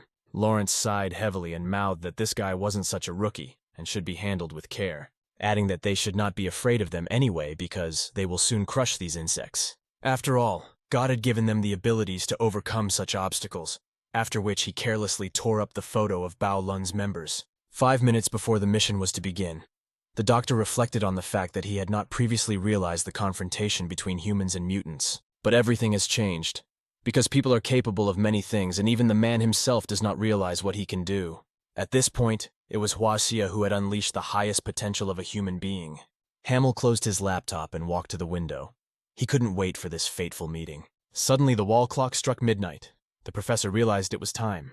Meanwhile, in the Luo Manor, where Bao Lun was also preparing for a future clash, the young master was cultivating when Captain Zhang called out to him. Mu stated that he would be right there. Suddenly he turned his attention to the armed bandits, who had entered the grounds of the mansion. They tried to proceed quietly and stick to their original plan. At this point, Lawrence ordered his stalwart, Kloev, to rearrange his attention so that they would sneak in through the back door. The huge-sized man replied that the gentleman could not worry about it. He was glad to feel blood again, for he hadn't had to get into a scuffle in a long time. When the guards saw the big man at the main entrance, they ordered him to leave the private property immediately. Naturally, Kloev didn't listen to them and continued to head towards the door in a completely calm manner. The bodyguard grabbed a gun and pointed it at the thug. He warned the guy that he would shoot if he came any closer. The mutant smiled and stated that he should fire a shot to convince himself of the uselessness of his weapon. A moment later, a gunshot rang out. Mr. Chuan shuddered sitting in his office. Hua began to peer fearfully out of the window to see what had happened and who was shooting. Lo was well aware that the government had sent another group of mutants after his head. Suddenly he heard Mu's voice urging him to calm down and assuring him that he would solve the problem. Chuan in turn was surprised that Lin was using voice transmission. The businessman urged his subordinates to put their best foot forward and eliminate the threat. Meanwhile, the dumbfounded guard couldn't believe that the big guy really wasn't in danger of getting shot. The smiling Kloev seemed to be covered in steel and took the hint that such toys were useless against him. The bodyguard called for backup in a trembling voice and said there was a monster on the premises. At this point, a thug barreled through the main entrance and shouted that the show was just beginning. The soldiers, on the other hand, hurriedly advanced to the back entrance. They had been given the command to kill everyone and leave no one alive. Dean mouthed that the mutants had finally arrived and they should teach them a lesson, and Mu would guard Hua. Wang ran up to them in a hurry and reported that the main entrance and the back entrance had been attacked at the same time. The captain smiled and said it was time to have a little fun with these scum. At this time, another group of bandits attacked the garden, where a gunfight with the guards ensued, who reported the attack and tried to hold positions, which was hard enough to do.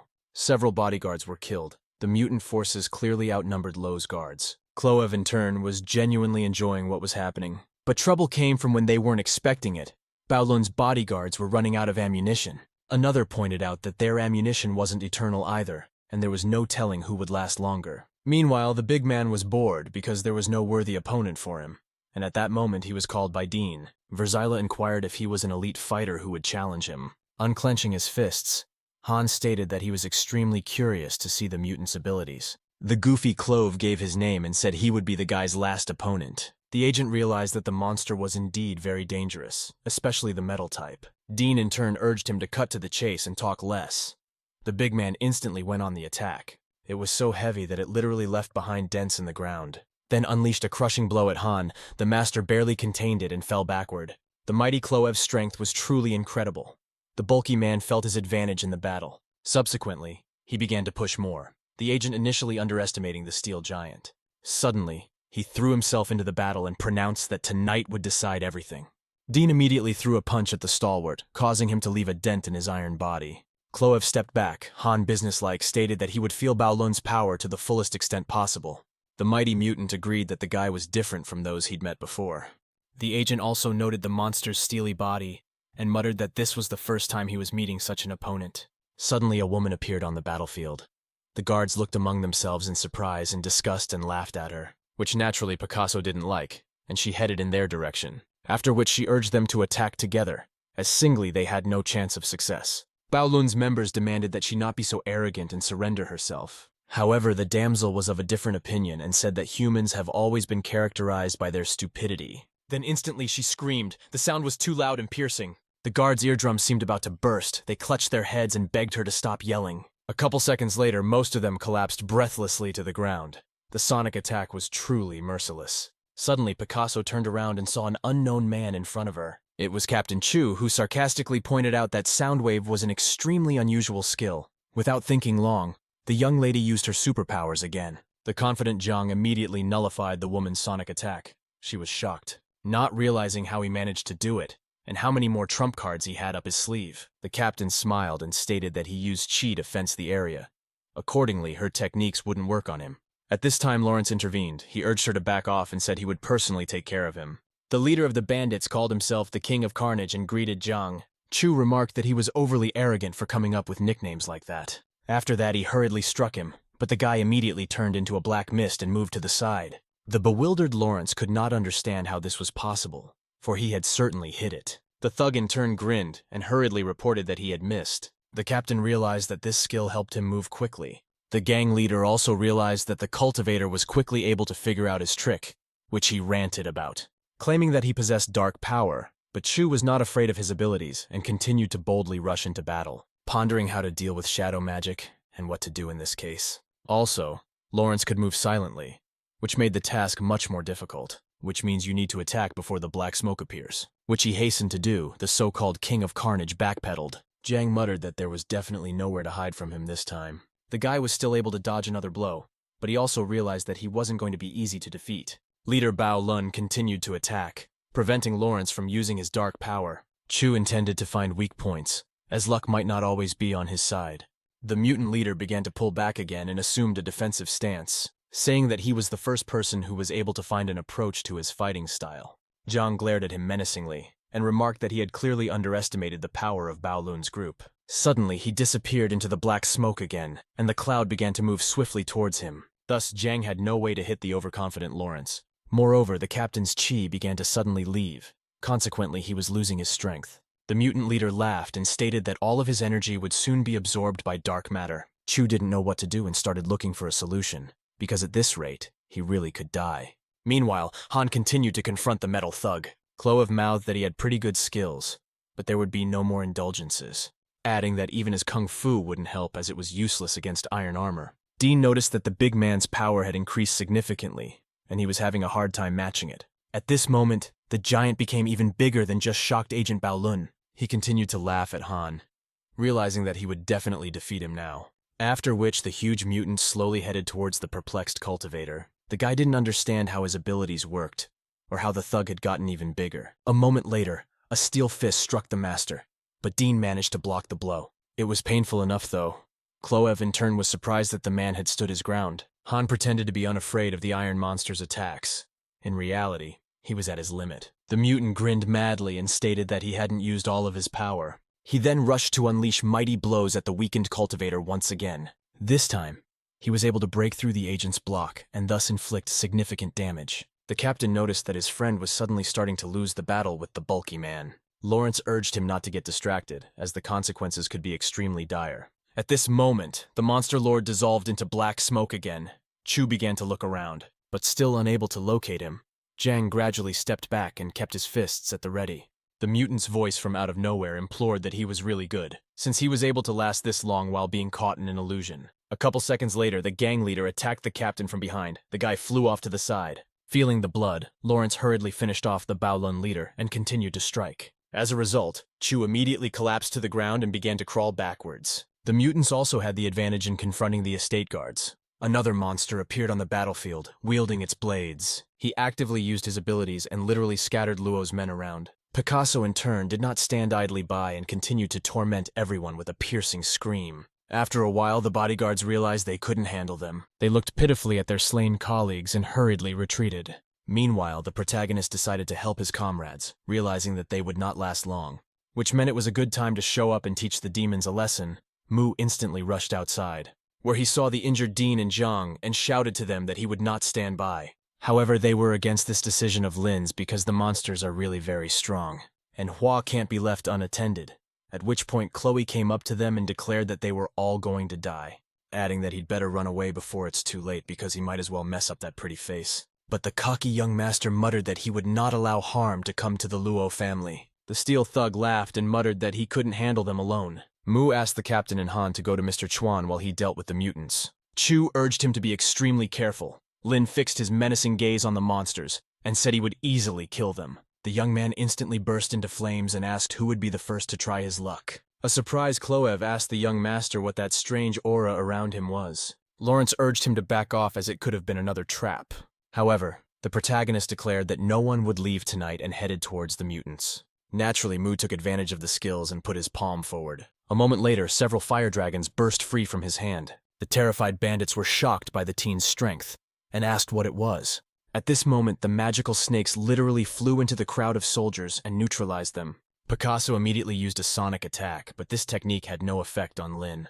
The fire dragons also casually and easily crossed her protective barrier. The girl in turn was shocked and did not understand how this could have happened. Subsequently, one of the snakes literally pierced the maiden's body and she collapsed to the ground, after which the flaming beast moved towards the huge steel verso. Cloev attempted to strike the magical entity, which did not end in success, because the young master's dragon was not afraid of physical attacks. Suddenly, there was an explosion.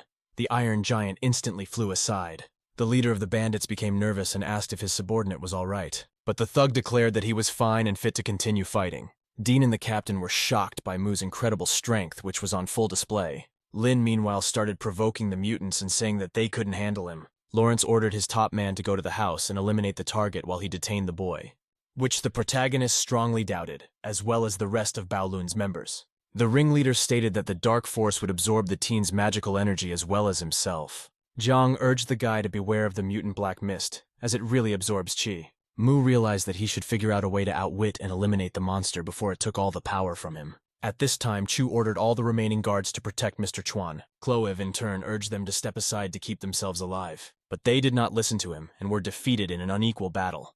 The steel giant began to scatter the bodyguards ferociously. Verzilla was truly enjoying his crushing power, and proceeded to brutally beat Mr. Lowe's guards, one by one. Han and the captain watched with horror and overwhelming anger. Suddenly, Dean urged Chu to take Mr. Hua and leave, while he would try to hold off the mutants. Zhang wanted to dissuade him from this venture. After all, he could die here. The brave agent proudly declared that it didn't matter, and the most important thing was to save Mr. Chuan. At that moment, Cloev swiftly headed towards Han, who once again demanded that Chu retreat with Luo. Meanwhile, Lawrence enveloped the young man in his darkness and mouthed that he had fallen into an illusion and would now be unable to resist it. Mu urged him not to hide and to fight him in a fair fight, face to face. Naturally, the mutant leader did not listen to him and attacked from the back, but Lin managed to dodge the blow. The young master smiled and said that he was the one who had fallen into his trap. The thug leader was shocked and didn't understand how the guy managed to dodge the attack. At this time, Cloev grabbed Dean and began beating him, saying that an ordinary person would not be able to handle him. Suddenly, Lawrence emerged from the black cloud, his eyes filled with fear. After a couple seconds, he lost consciousness and collapsed to the ground.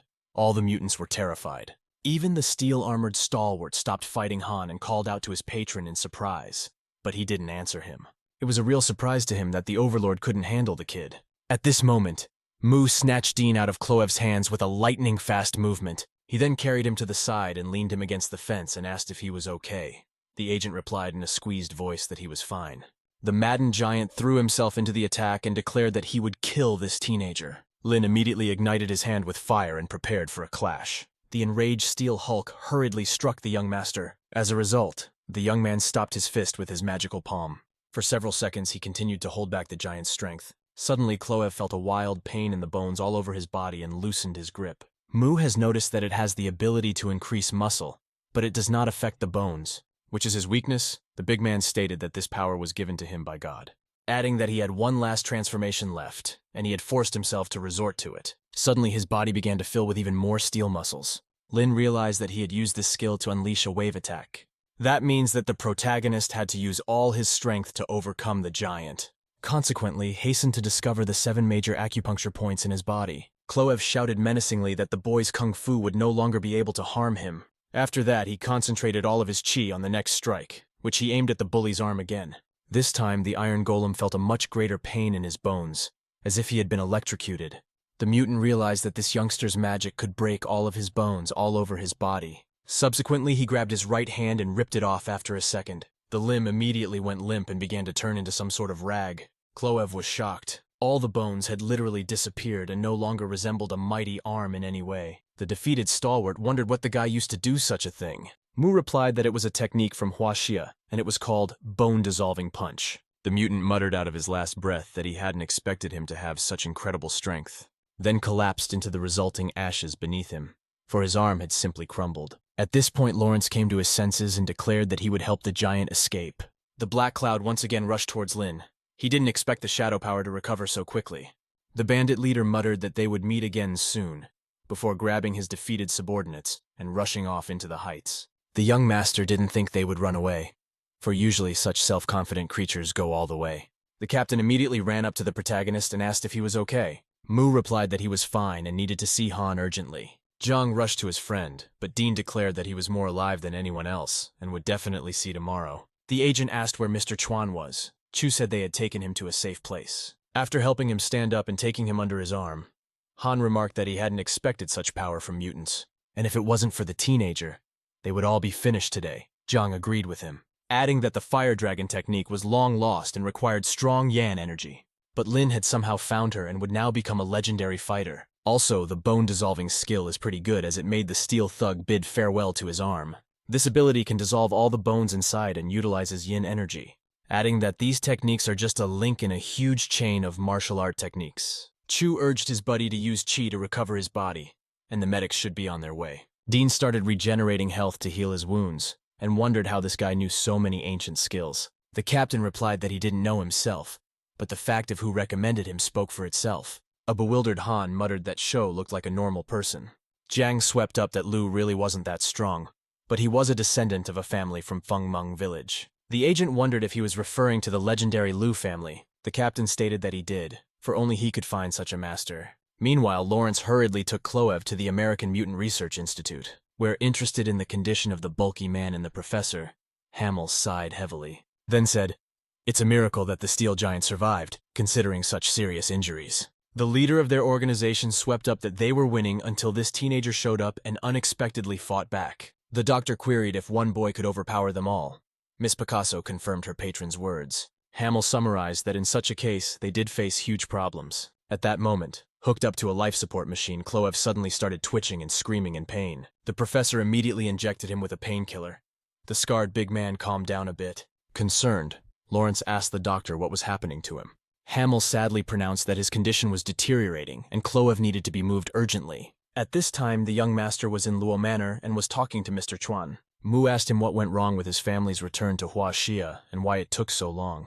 The gentleman replied that the main problem is with the approval of the documents, and he has no power to influence the situation, adding that it wasn't originally supposed to be such a long-term process, but someone in the government prevented them from moving.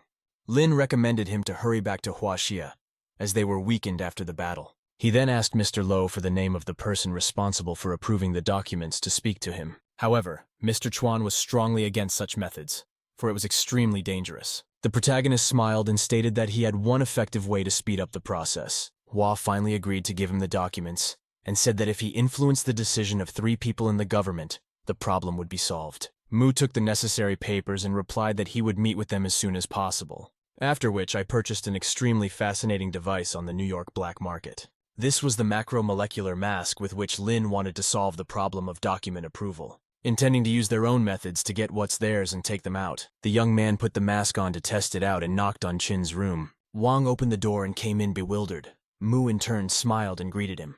It looked exactly like him. The aide didn't realize what it was. Qin grabbed his gun and pointed it at the guy, wondering who he was and why he looked like a mirror image. The young master declared that he was Lin, and this was the effect of the macromolecular mask. Van couldn't understand how he had changed his appearance to look like him. The teenager had noticed that this disguise was necessary for the mission, and asked for the necessary documents to be prepared. The assistant handed the phone with the right information to him and wished him luck. Guy thanked him for his help, because with these documents it will really be easier for him to cope with the task. Already on the street, Qing caught up with the young man and muttered that with his strength, he didn't need to do such a thing. The main character made the point that violence doesn't always solve problems, and sometimes you just have to go tricky. After which, Moose soared into the air and urged him, expecting good news soon. A few minutes later, the young master had already arrived at the American embassy, where Mr. Bronk wanted to take his subordinate out to a restaurant, but Lucy turned him down. The exasperated businessman realized that no one would keep him company tonight. Suddenly, Moo wondered if he really liked blondes that much. The man counter-questioned who he was. Lin leaned back in his chair and said in a business-like manner that he wanted to talk regarding the documents regarding the Luo family's relocation to Huaxia. Bronk began to say that the paperwork was under review, and as soon as it was approved they would be notified. The teenager urged him to address the issue today, as Lo's family has always been good to him. The official again started to excuse himself and said that the documents had to go through many instances for approval. Especially his word alone is not enough. The guy rushed to accuse the businessman of fraud. Bronk, in turn, continued to guffaw and pretend he didn't know what he was talking about. Mu asked him what he would choose in the face of danger, himself or his country. The indignant old man nervously muttered that he had no right to threaten him. Lin took an ashtray from the table from him and stated that now would be a good time to make up his mind. After which he literally crumpled it into a ball-shaped lump and implied that his choice would determine whether he survived or not. Then the young master defiantly held out his deformed ashtray and called again for a choice. Finally, Bronk admitted that he had received instructions from above to delay the documents and could not influence the situation. But Mu said he was not interested in the details, because the Luo family has always abided by the law and does not deserve to be treated like this. Lin decided to speed things up and showed a picture of his family on his phone. He asked if the gentleman recognized these people. The man got nervous and asked to be given some time to solve a paperwork problem. The protagonist asked exactly how much time he needed. Bronk said 2 hours would be enough. At the stipulated time, the young man called the Lo estate, where he was confirmed that his departure papers were ready. Mu thanked the old man for his cooperation and wished him a good weekend with his family. After which, he hurriedly left the official's office. He had never thought it would be so easy. Sitting down in his car, he began searching his phone for the next contender, which turned out to be Boris, who was the head of the tax office in New York. The young master arrived at his family's mansion late in the evening as they were celebrating their daughter's birthday. He easily jumped the fence and thus entered the estate. However, he still didn't find any guards in the vicinity, which was strange enough. Lin carefully climbed onto the balcony and tried to look out the window, beyond which the celebration was in full swing. He heard Boris wishing his daughter Vanessa a happy birthday. The guy cautiously peeked through the window and saw Xiao Yue, which was a real surprise. He couldn't figure out what she was doing here. Meanwhile, they had a huge cake brought to them. The protagonist assumed that the girl behind Du is the target's daughter. Suddenly he heard someone coming from down the street and ducked down, but he could still be seen. It was a security guard walking around the perimeter with a dog. Suddenly it barked loudly as if it saw someone. The bodyguard in turn tried to calm the dog, but he kept barking. Mu at this time had already managed to sneak inside the mansion through the window. He remained unnoticed. But walking further down the corridor and rounding a corner, Lin came across 2 guards. They stated that no one was allowed to enter here. The young master ignored the servant's demand and rushed towards them. After a couple seconds, he successfully neutralized the threat and knocked quietly on the door. Boris shouted nervously that he was very busy and couldn't be disturbed right now. At that moment, the door swung open and 2 wounded bodyguards literally flew into the room. Mu casually walked in after the guards and blurred into a smile to greet the businessman. The dumbfounded official asked who he was and what he wanted. Lin observed that he was quite straightforward and a businessman could be seen at once, adding that he wants the Lo family's relocation papers to come ready. Boris started singing the old song about Chuan being notified of this decision without fail. The guy muttered that he might well refuse to cooperate, but the consequences would be dire. The outraged businessman jumped up from his seat and said he had no right to talk to him like that. The young man smiled and said he knew about his daughter and her birthday today. Boris instantly changed his face and asked to leave Vanessa out of it. As soon as the man finished speaking, the protagonist suddenly disappeared somewhere. He realized that his daughter was now in danger and needed to be rescued from this insolent man. Meanwhile, Mu had already approached the birthday girl and asked her to step back for a word. After a short period of time, the guests discovered that she had disappeared somewhere with an unknown man. Yao Yue, the stranger's voice seemed very familiar. She tried to remember where she could have heard it. At this time, Boris was going to call the police to engage them in the search for his daughter. Suddenly, Lin and Vanessa were in his office. The girl asked her father what was going on. The young handyman suggested that he'd better not call the police and settle the matter now. Naturally, the official agreed to any conditions, as long as he did not harm his daughter. The guy smiled and touched his fingers to the young lady's neck. Her eyes closed abruptly. A shocked Boris tried to call out to her, but Vanessa just stood still. The teenager had swept up that she was asleep at the moment and was in no danger. The businessman began to beg him to let his daughter go, in return for signing all the necessary documents, which he eventually did. After a while, Vanessa finally woke up. The damsel inquired what had happened and why she was sleeping in his office. Boris reassured his daughter and hurried her to get up to go downstairs to the guests. Meanwhile, the protagonist was already on the outskirts of Manhattan, near the Upperton estate. Where to Mu's surprise, only the maintenance staff was in the house. And there were no guards, which was quite strange, because dignitaries were always surrounded by bodyguards. Lin assumed that something might have happened to him since there was no one in the entire mansion. Or he might not have lived here at all. Or he might have been a high-ranking master and foreseen everything. One by one, the young master went around all the rooms, but never met anyone. Also, all the rooms had the same interior without exception, which also struck him as odd. Suddenly, a certain noise sounded from somewhere above. Mu hurriedly climbed the stairs, where Upperton was busy working out and pounding the punching bag in his not-so-large gym. It was worth noting that his punches were extremely strong, Lin realized. He was a mutant, which I told him, because he didn't expect that the man who was in charge of the Quality Control Bureau would turn out to be a monster. The surprised guy asked who he was that he had such information. Mu replied that he was a representative of the Luo family and had come to speak with Mr. Apperton. The young man wiped the sweat from his face and stated that Bronk had told him about him, which meant that solving the problem would be much easier. He suggested that Lin Yu should fight a fair fight, and if the young master won, the documents would be signed. The protagonist smilingly mouthed that he would gladly exchange a few punches with him. Upperton swept up that it was an honor to fight him, for he had single-handedly defeated the mutants, after which he urged him to make a real massacre and rushed to the attack. Mu dodged the blow and swept up that he was quite strong and skilled in martial arts. That only emboldened Upperton, who once again rushed in to throw devastating punches. Lin blocked all of the mutants' exertions, but realized that its strength was as strong as the monsters attacking the Hua Manor. Meanwhile, the guy kept piling on him, and the teenager successfully dodged his attacks. Then, blurring into an acerbic smile, called upon the demon to taste his power. The young master hurriedly demonstrated his skills in kung fu, but Upperton easily stood up to his pressure and kept up the pace. The protagonist was extremely surprised, as his strength only increased. The mutant muttered that he hadn't had an opponent this strong in a long time. Moose started to provoke the guy, saying that he never saw his true strength. This naturally enraged his opponent, and Upperton again unleashed a hail of his powerful blows. Lin still also skillfully dodged his bulky fists and counterattacked. Suddenly, however, the young man stopped throwing straight punches and used side kicks, which brought the necessary result, as he was able to break through the teenager's defense and hit him in the face. Moose swept his strength to control the position of his joints and muscles. Lin really didn't expect the mutant to be so agile and strong. Upperton in turn urged him to talk less and keep sparring. After once again hitting the target accurately, he felt his advantage in the battle. As such, hurriedly finishing off the young master, the guy continued to take a defensive stance. It didn't help him, however, as Upperton was able to punch him again. This caused the dazed protagonist to fall to the floor.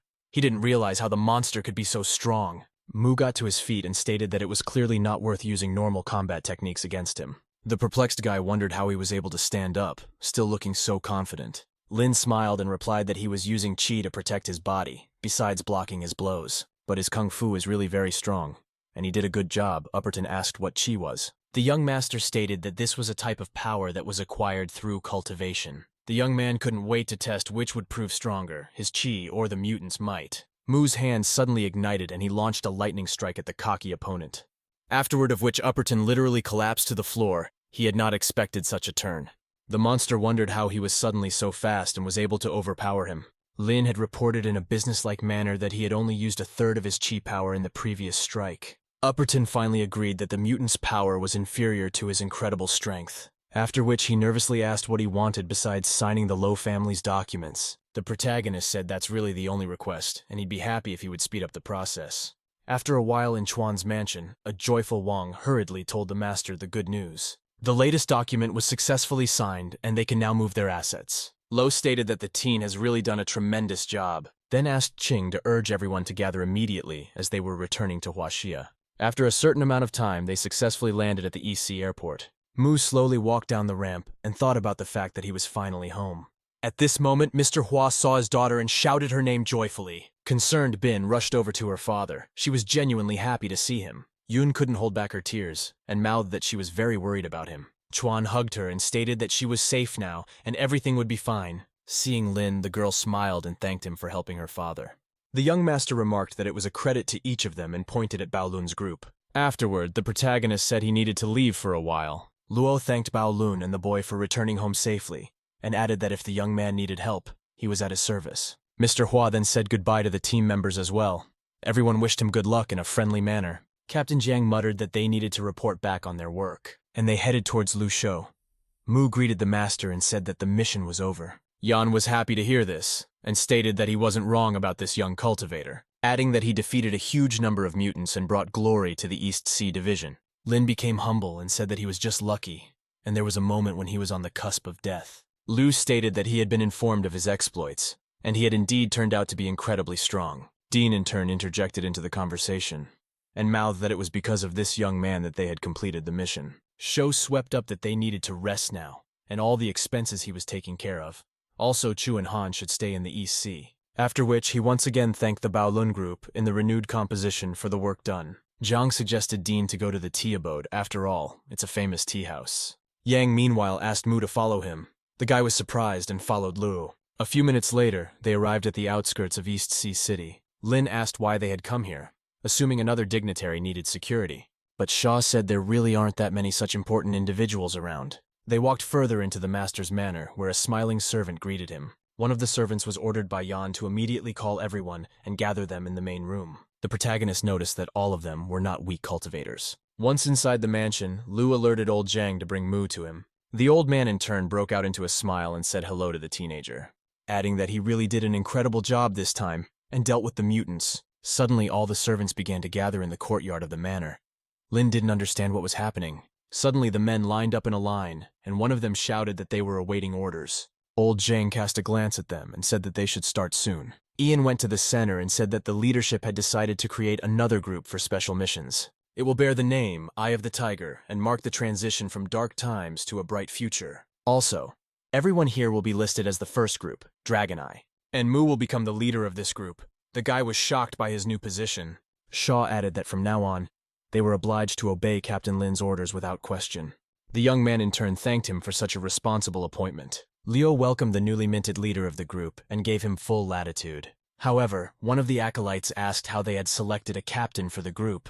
Ian realized that not everyone agreed with this choice and stated, "This teenager's abilities are beyond the realm of possibility." But the cultivator once again muttered that Mu hadn't even had a single sparring session with them. Sho smiled and urged Lin to demonstrate his skills so that all the question would fall away by itself. The young master said he understood their resentment, and so he would show his skills. Moments later, the main character ignited with magical fire and asked everyone to watch him closely. Some had already realized that this chi had embraced his body and was serving as a shield, after which the teenager released his fire dragons towards the minions. Thus, most of them collapsed to the ground. They were shocked by the young man's skills. Some didn't even have time to realize what had happened, while others instantly realized Mu's strength. Lin swept up that greeting from their new captain. No one else seemed to have any questions. The bewildered cultivator inquired what this amazing technique was. The other, however, knew the technique and replied that it was an extremely effective skill. Dragon defeat. The young master in turn complimented the lad on his knowledge and confirmed his version. At this moment, old Zheng declared that this was an astounding technique, for with just one move, Lin knocked everyone down. Ian asked the others if there were any dissenters to the new captain's appointment and who wanted to challenge him to a sparring session. There was a sepulchral silence in response. Naturally, everyone realized the full power of the teenager. Mu stated that he would soon lead them all to glory and the completion of their many quests. The cultivators all shouted his name as one and agreed to obey the master. Lin added that everyone would individually make a plan to improve their cultivation and mastery of their chi. Also, the guy was quick to schedule a 7 a.m. training session for tomorrow, which he informed all the fighters about. The martial artists shouted that they would bring glory to their country. The young man smiled and ordered everyone to disperse. At this moment, Old Man Zhang swept up that the new captain's strength and character matched his expectations, and he feels confident knowing that there will be such a leader at the head of the group. The young master replied that he would do his best to accomplish the goal. Afterward, Mu and the leader of the dragon defenders went to the house to drink tea. Lin asked Lu if he knew a blacksmith who could make a special cold weapon. A surprised Shaw asked exactly what type of gun he needed. The protagonist pronounced that ideally he wanted a copper sword or something similar. Ian replied that he actually had such a person and would be able to help him with the blade, whereupon Lu gave him the address of the location of Ao's pawn shop, to which the lad hurriedly went. As he approached the bench, he began to look around to make sure he had come to the right place. An unknown fellow came out of the door of the store and greeted the young craftsman, whereupon inquired as to what he needed to redeem or mortgage. The teenager replied that he was looking for the owner of this store named Hui. The man introduced himself as Ao Sin and asked what the matter was. Mu said he was recommended by Mr. Shaw, since he is looking for a copper sword and wanted to know if they had one and if they could sell it. The owner breathed a sigh of relief and said he had the copper blade and it was a family heirloom. He then began to tell the story of the descendants of Ujirzizi and the blacksmith who created the weapon in question. Upon learning that he was a relative of the Ji family, Lin's face changed and became more polite. Shin stated that he was not as gifted at blacksmithing as his ancestors and only had a pawn shop, after which he extremely kindly invited the guy to visit his store to pick up the blade. Hui clarified, in order to take the sword in question, he needs to fulfill one condition. The young foreman inquired about what it was all about and what exactly needed to be done. Bringing Mu to the wooden blocks, he said that it required the tool itself to carve 100 marks in the wood in one breath. Also, the marks should be the same distance apart and perfectly symmetrical, and only then would the brass sword become his.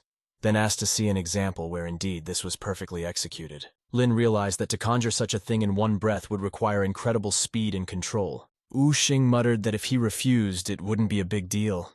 After all, no one had ever done it in the past 100 years. However, the cultivator decided to try his luck and asked Mr. Hui to bring him a blade. The pawnshop owner was curious to see the cocky young man in business. Naively believing that he wouldn't succeed, Yu went to fetch the copper piece. A couple minutes later, he brought the protagonist the coveted blade in a beautiful box. He then presented the copper treasure to the young craftsman and asked him to appreciate the tool. Mu was shocked, for the sword was created from a mystic steel heart, which he hastened to inform Shin of. The man literally changed in his face. Hui was shocked by the teenager's knowledge and asked how he knew about it. Lin didn't understand how such a thing was possible, as such materials didn't exist in the mortal world. Guy asked him to tell about the ancestors who found these materials and forged this sword. Wu has picked up on the fact that, according to family records, this material came from heaven to earth. The young man could actually believe it, as the blade's aura was unusual. Xing urged him to take an implement called Qiu Hong and try his luck. The young master drew his sword and it suddenly bent. It was different from any blade Lin had ever seen. It had a shiny surface and flexibility. The guy ignited his qi and the sword abruptly straightened. Thus, the teenager's energy flowed unimpeded straight into the weapon. Wei was surprised and urged the protagonist to test it on a block of wood. Mu, in turn, made a lightning attack and chopped the tree, then stepped aside. He proudly announced that he was finished and asked Mr. Ao to check the work. The puzzled pawnshop owner walked over to the wooden surface and scrutinized it. Finding that the teenager had failed after all, Shin wasn't too upset. He then turned to Lin and reported that he had failed at the task after all. Then the guy smiled and asked him to check the back of the block. Hui walked around the wooden structure and fell into shock. The entire wall was in identical markings. After counting 100 cuts, Wu said that it was unbelievable, because he had actually completed the trial in one move. The young master wondered if that meant the copper blade belonged to him. Shin reluctantly muttered that the young man had passed the test and was worthy of the weapon in question, then congratulated the protagonist for acquiring Qiu Hong, as it is an unusual weapon. Mu decided to make a request to Mr. Hui and asked if he could help him in one matter. Ao replied that he would do his best. Lin said he needed a special belt to hide such a treasure. The man pronounced that his skills were not at a high level, but he would like to try. The young master thanked Xing and remarked that money was not a problem and he was free to name any price. The shopkeeper replied that he would make it as a gift, for he had finally found a worthy master for Qiu Hong. They conditioned themselves to call when the product was ready and said goodbye. After which Mu came to the rocky area to test the strength of the copper blade, and began to literally chop huge rocks into small pieces. The result was incredible. The guy never thought to find such a treasure in the mortal world. This was a real find. After a while, the protagonist met with Qian, who wondered why he was in such a hurry to leave for New York. Yao also said she knew of his facilitation of the Luo family's move to Huaxia, and even about the group of mutants he defeated. The girl was aware of, Mu wondered. The guy's point is that her family is incredible, as even classified information is available to her. The girl stated that Yao is actually an ancient clan, and they even have people in Baolun. Lin realized where she got her awareness of the events that had happened. Suddenly, the protagonist handed her a list of herbs and said he needed to gather them. After reading the herbs, she wondered why he needed these plants, especially so rare. The young master replied that he was going to make a pill with magical properties. An interested Qian asked what kind of capsule he wanted to create. Mu smiled and mouthed that he was keeping it a secret for the moment, and when he did, he would be sure to tell her. The young lady agreed to help him and said that her alchemists would get these herbs and she would call him when everything was ready. Lin thanked her for her cooperation and asked how the movie shooting was going. The actress offered him to go with her for a couple of days in the capital, where the filming will take place. The excited teen responded positively and remarked that he had always wanted to be there. Suddenly, the businesswoman said she had to run to the studio and they would definitely call later. The young man offered her a ride, but Yao declined and said he shouldn't worry about it. After which, Mu decided to also send a list of the necessary herbs to Jilan and Ji Yun. After returning home, the protagonist hurriedly began practicing the 13th movement of Tai Chi. He wondered if such a simple movement could make a difference. However, during the training session, he felt he had made a mistake somewhere. After all, the materials that Master Lu had kindly provided him could not be wrong. A perplexed Lin decided to take another look at the manual to see where he had stumbled. The teen headed to his room and hurriedly replayed the video lesson. In the manual, aside from the explanations and various cultivation levels, there were only these 13 movements. Unexpectedly, the young master still discovered something interesting. He understood that an ordinary practitioner would not have been able to recognize the hidden meaning of the manual, and after all, he had already thought that he would find nothing and that this was a useless guide. Mu suggested that the creator was already at the golden core stage, after which Lin once again hurriedly returned to training and finally mastered the technique. This way his chi could flow unhindered throughout his body. Practicing the movements really proved to be beneficial. Suddenly he was called out by Z's voice. The girl inquired about the movement, which is very similar to Tai Chi, but somehow feels completely different. The protagonist smiled and mouthed that he practiced this particular technique. She stated that the technique referred to meditation, but Mu was quick to convince her otherwise. Lin swept up.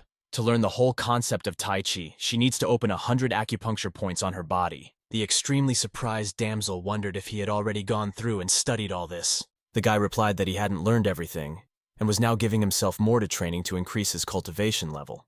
Involved Z asked her to teach the technique and practice together. The young man decided to teach she the basic movements so that she could conduct chi throughout her body. Suddenly she asked if he was worried that someone might steal the techniques. The young master replied that a person not versed in martial arts would not be able to figure out these moves. Moments later, they began to learn Tai Chi techniques together and improve their kung fu. After a long time, morning came. Our heroes continued to practice hard. Mu urged her to watch her breathing and stated that she should do everything easily and effortlessly. Lin observed that the girl was indeed gifted and a quick learner, which was the key to success. At that moment, his phone rang and the guy picked it up. On the other end of the line was Mr. Ao. Hui gave the glad tidings that his belt under Cho Hong was ready. The young man promised to pick him up soon. Afterward, he notified Si that he needed to leave on business and encouraged her to continue practicing. Then rushed Sin to the pawn shop. A few minutes later, the teenager picked up his belt and thanked OW for his work.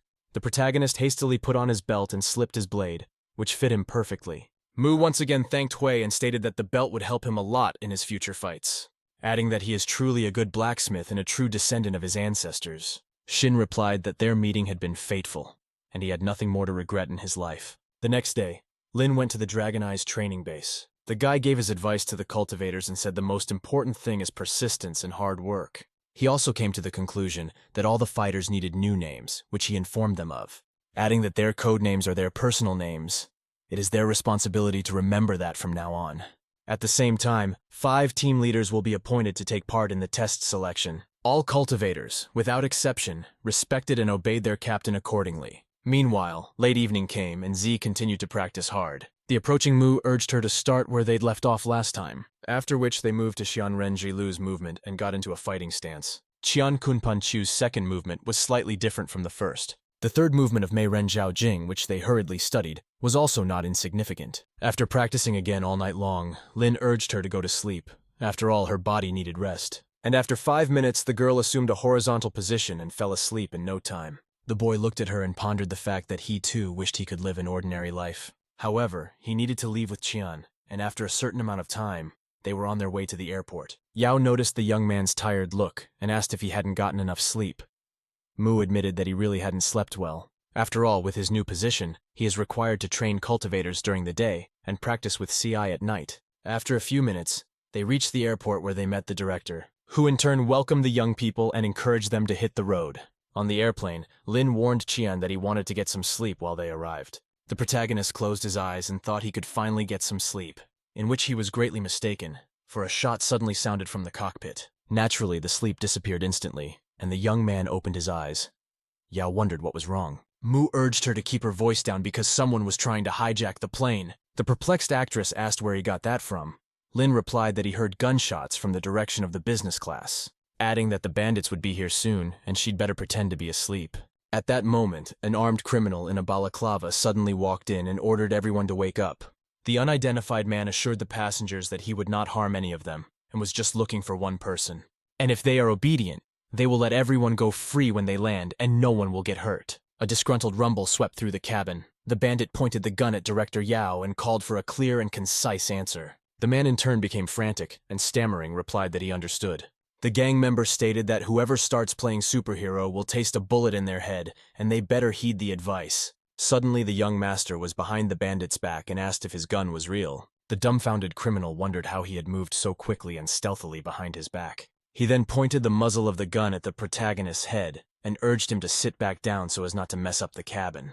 Mu raised his hands in the air and said that usually in situations like this, they use prop weapons, and he was just curious. Only Qian was completely calm and didn't panic, for she knew that Lin could handle him. The guy continued to play the victim and spouted off that he was supposedly a fan and knew it was a limited edition gun. The robber remarked that he never thought he'd meet a firearms enthusiast here. The young master continued to gag him while playing his addictive game. However, the bandit reminded him where his place was and ordered him to return immediately. Mu pretended to return to his chair and the criminal lost his guard and turned his back to him, which was his fatal mistake because Lin immediately attacked him from behind. As a result, the gang member collapsed to the floor while losing consciousness. The shock principal was against such methods and stated that all they had to do was sit silently in their seats and they would have been released. The young man replied, he shouldn't be so naive, because obviously he lied and then he would have killed everyone. Unexpectedly, the film crew supported the young master, something that came as a shock to the director. Still, he pulled himself together and asked the guy what they should do next.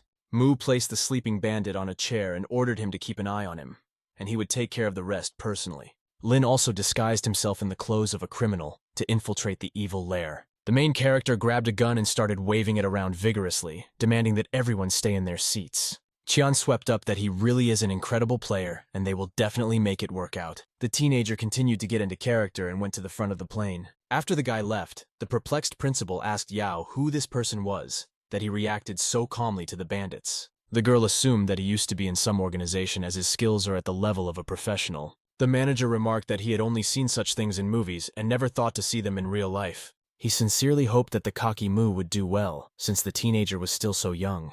Meanwhile, Lin had reached the nose of the airplane where the rest of the gang was. One of the bandits asked if there were any problems with the passengers. The young man replied that everything was fine and quickly calmed everyone down, while the other urged Mrs. Wen to cooperate in getting her father to return their property and free the men. But the damsel reported that she's not in touch with him, the robber claimed. He sends her money every month and she talks about him like that. The young lady replied that it was his direct responsibility. Also, her mother was bedridden, and they had no other way of earning money. At one point, the criminal even began to sympathize with her, for to have such a heartless father is a horror, after which he suddenly asked her for her cell phone and held out his hand. Wen calmly handed him the cell phone, and the guy thanked her for her cooperation. The gang member then briefly rummaged through her phone and finally found her father's contact. He instantly pulled out his phone device and did some sort of shenanigans. A couple seconds later, the bandit dialed Director Wen's number and put it on speakerphone. The man picked up the phone and asked rather cheekily why she was calling him. Instead of the daughter, the offender responded, stating that she wished to speak to him about an important matter. His father's incredulous voice asked who he was and what he wanted from him. The guy began to explain to him that he had appropriated someone else's property and arrested his fellow man. Wen surprisingly agreed to go along with the kidnapper's terms and asked what it would take to get him to let his daughter go. The ringleader stated that he just needed to return the stolen goods and let his men go, and only then would the girl be safe. However, the director chimed in that he had no power in the department, and it wouldn't be done that easily. But the leader of the criminal gang informed him that it was his headache, or else he would be picking his little girl to pieces. Qiming replied that he needed time to return the goods and figure out how to free his associates. The bandit menacingly declared that he had only 30 minutes at his disposal, and at the end of that time his daughter would be dead. At that time, the specialist detected a signal coming from the airplane, which was reported to Qi. It was produced from his daughter's satellite phone, from an East Sea Airlines plane recently flown to the capital. At the end of the conversation with the director, the ringleader ordered one of the gang members to change his route and make an emergency landing. The young master volunteered to personally go to the pilots and urge a route change. The leader of the group said he didn't care who did it and rushed the teen. Mu hurriedly went to first class and told the passengers about everything, where he encountered frightened looks from people. Lin urged them not to be nervous and told them that the kidnappers intended to change their route, and he was going to say hello to the pilots, adding that they all need to just stay where they are and not take any action. He then headed for the cockpit, where he ordered the pilots to listen to him carefully. They in turn started talking like bandits and asking if the cabin was fun now. The dumbfounded protagonist realizes that the pilots are actually in league with the terrorists. Another asked if everything was taken care of and if they were sticking to the plan. Mu replied that everything was under control, and he was here to remind about the reroute and emergency landing.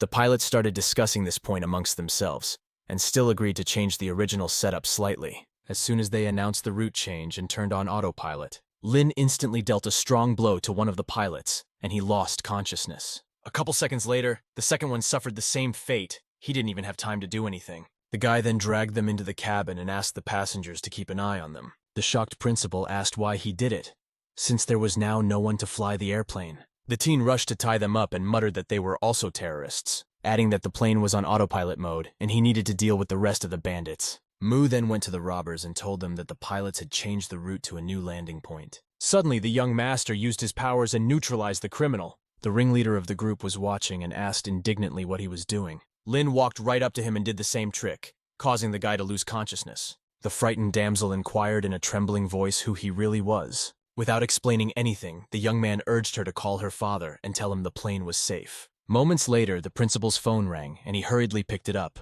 His daughter informed him that everything was already fine. Min replied that he would contact the international airport right away and ask for immediate assistance. Meanwhile, an airline employee apologized to Mr. Mishima for the inconvenience. The old man stated that there was no cause for concern and he would definitely save people. He then went to the command and control center and immediately contacted the pilots of the airplane. Instead of specialists, however, there was a young handyman who answered the dispatcher and waited for further instructions. Mishima urged the guy to follow his instructions to successfully land the plane. Mu muttered that he would change the route according to his instructions. After a while, Lin really started to get the hang of flying the airplane, which was reported to him by the dispatcher. He reported that the plane would arrive in Kyoto in 40 minutes and would begin its descent within the next 2 minutes. People in the town were shocked to see the plane so low and knew something was wrong. 40 minutes later, the teen requested a landing and said the wind speed and angle were appropriate for the conditions. Meanwhile, firefighters were already on standby and announced that the plane was coming in for a landing. The young man informed the passengers of the emergency landing and ordered them to buckle up. The plane was literally just a few meters off the ground. It seemed like it would soon be over. Amazingly, the protagonist was still able to land the metal bird. The young master thanked Mishima for his guidance and stated that the airplane had landed successfully. The command center staff began to genuinely cheer and say that they had made it after all. Firefighters in turn hurried to work on freeing the passengers. People breathed a sigh of relief and calmly walked down the gangway. They were enjoying life again. Police officers began to remove all the criminals from the cabin. Reporters also arrived and could not miss the chance to film the detention. Mishima at this time came out to the landing strip, said he needed to have a word with Mr. Mu. Mrs. Wen looked around but still did not find her savior. In fact, the protagonist went to the Silton Hotel, where Yao was waiting for him. Qian wondered why he stole that gun, because if word got out about it, he wouldn't be in trouble. The guy stated that it was a limited edition pistol, and he couldn't part with such a treasure so easily.